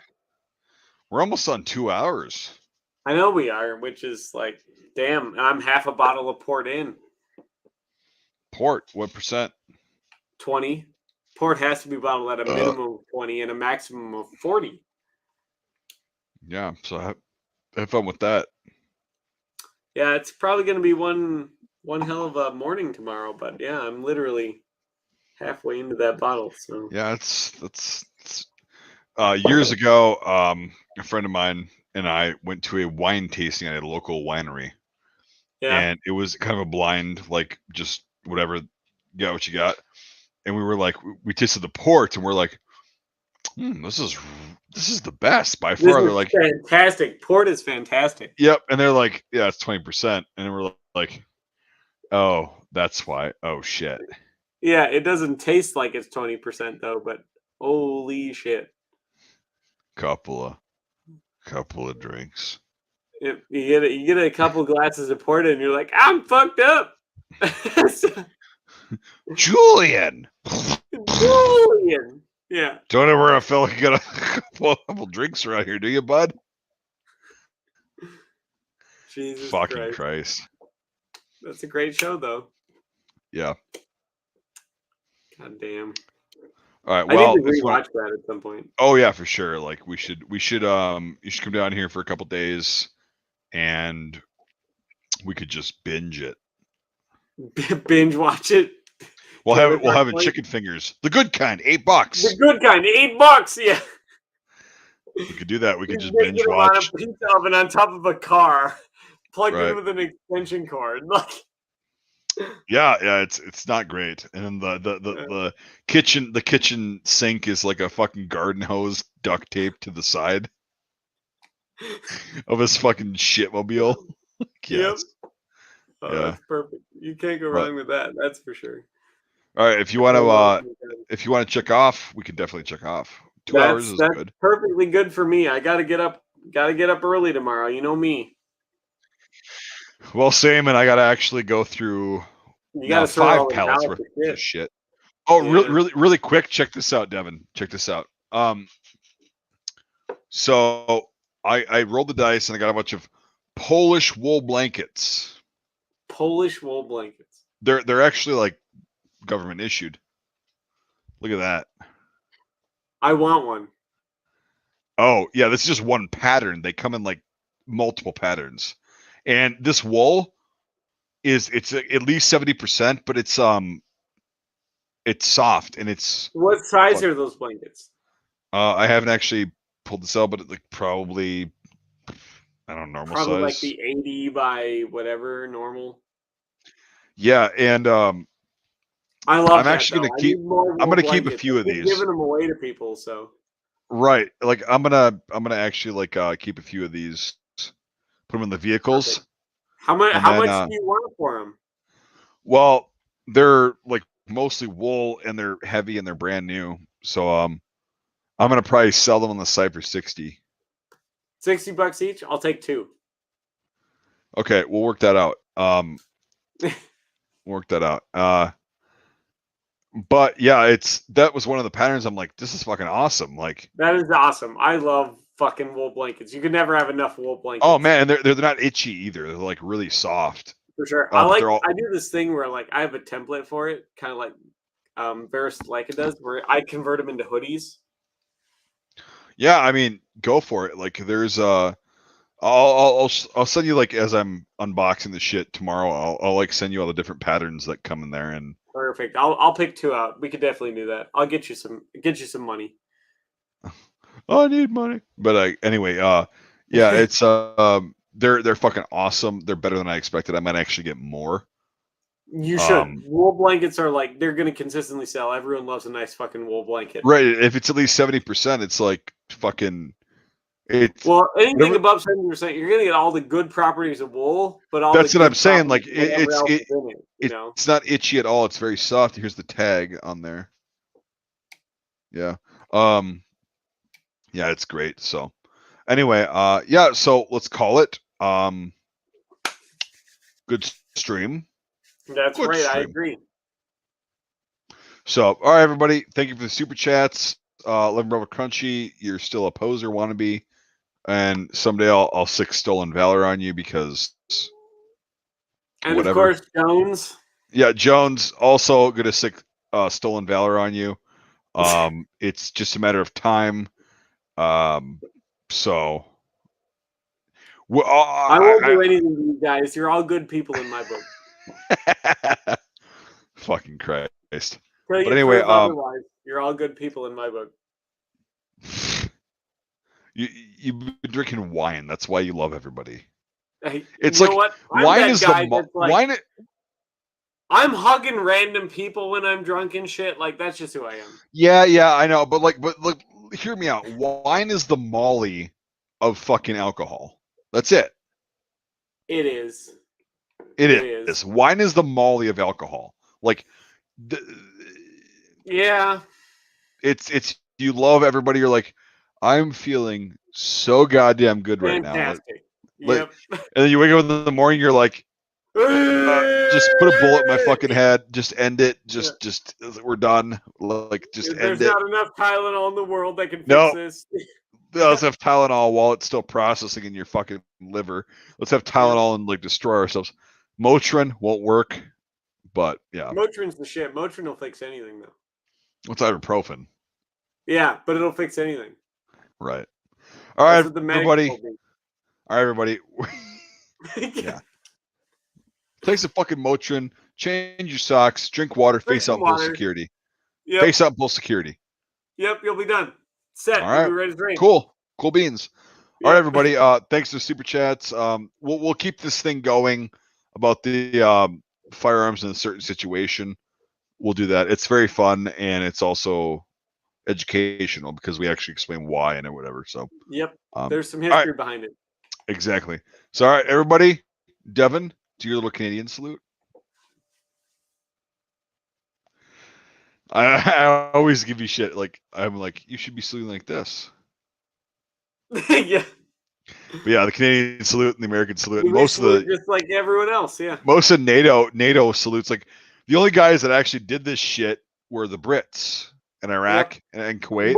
Like you said before, makes way more sense. It does. Your hand is open. You can see it.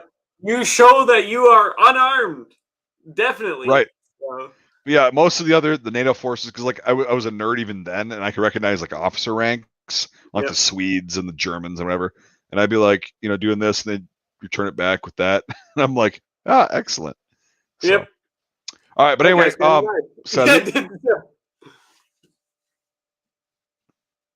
right, later, everybody. Thanks for watching.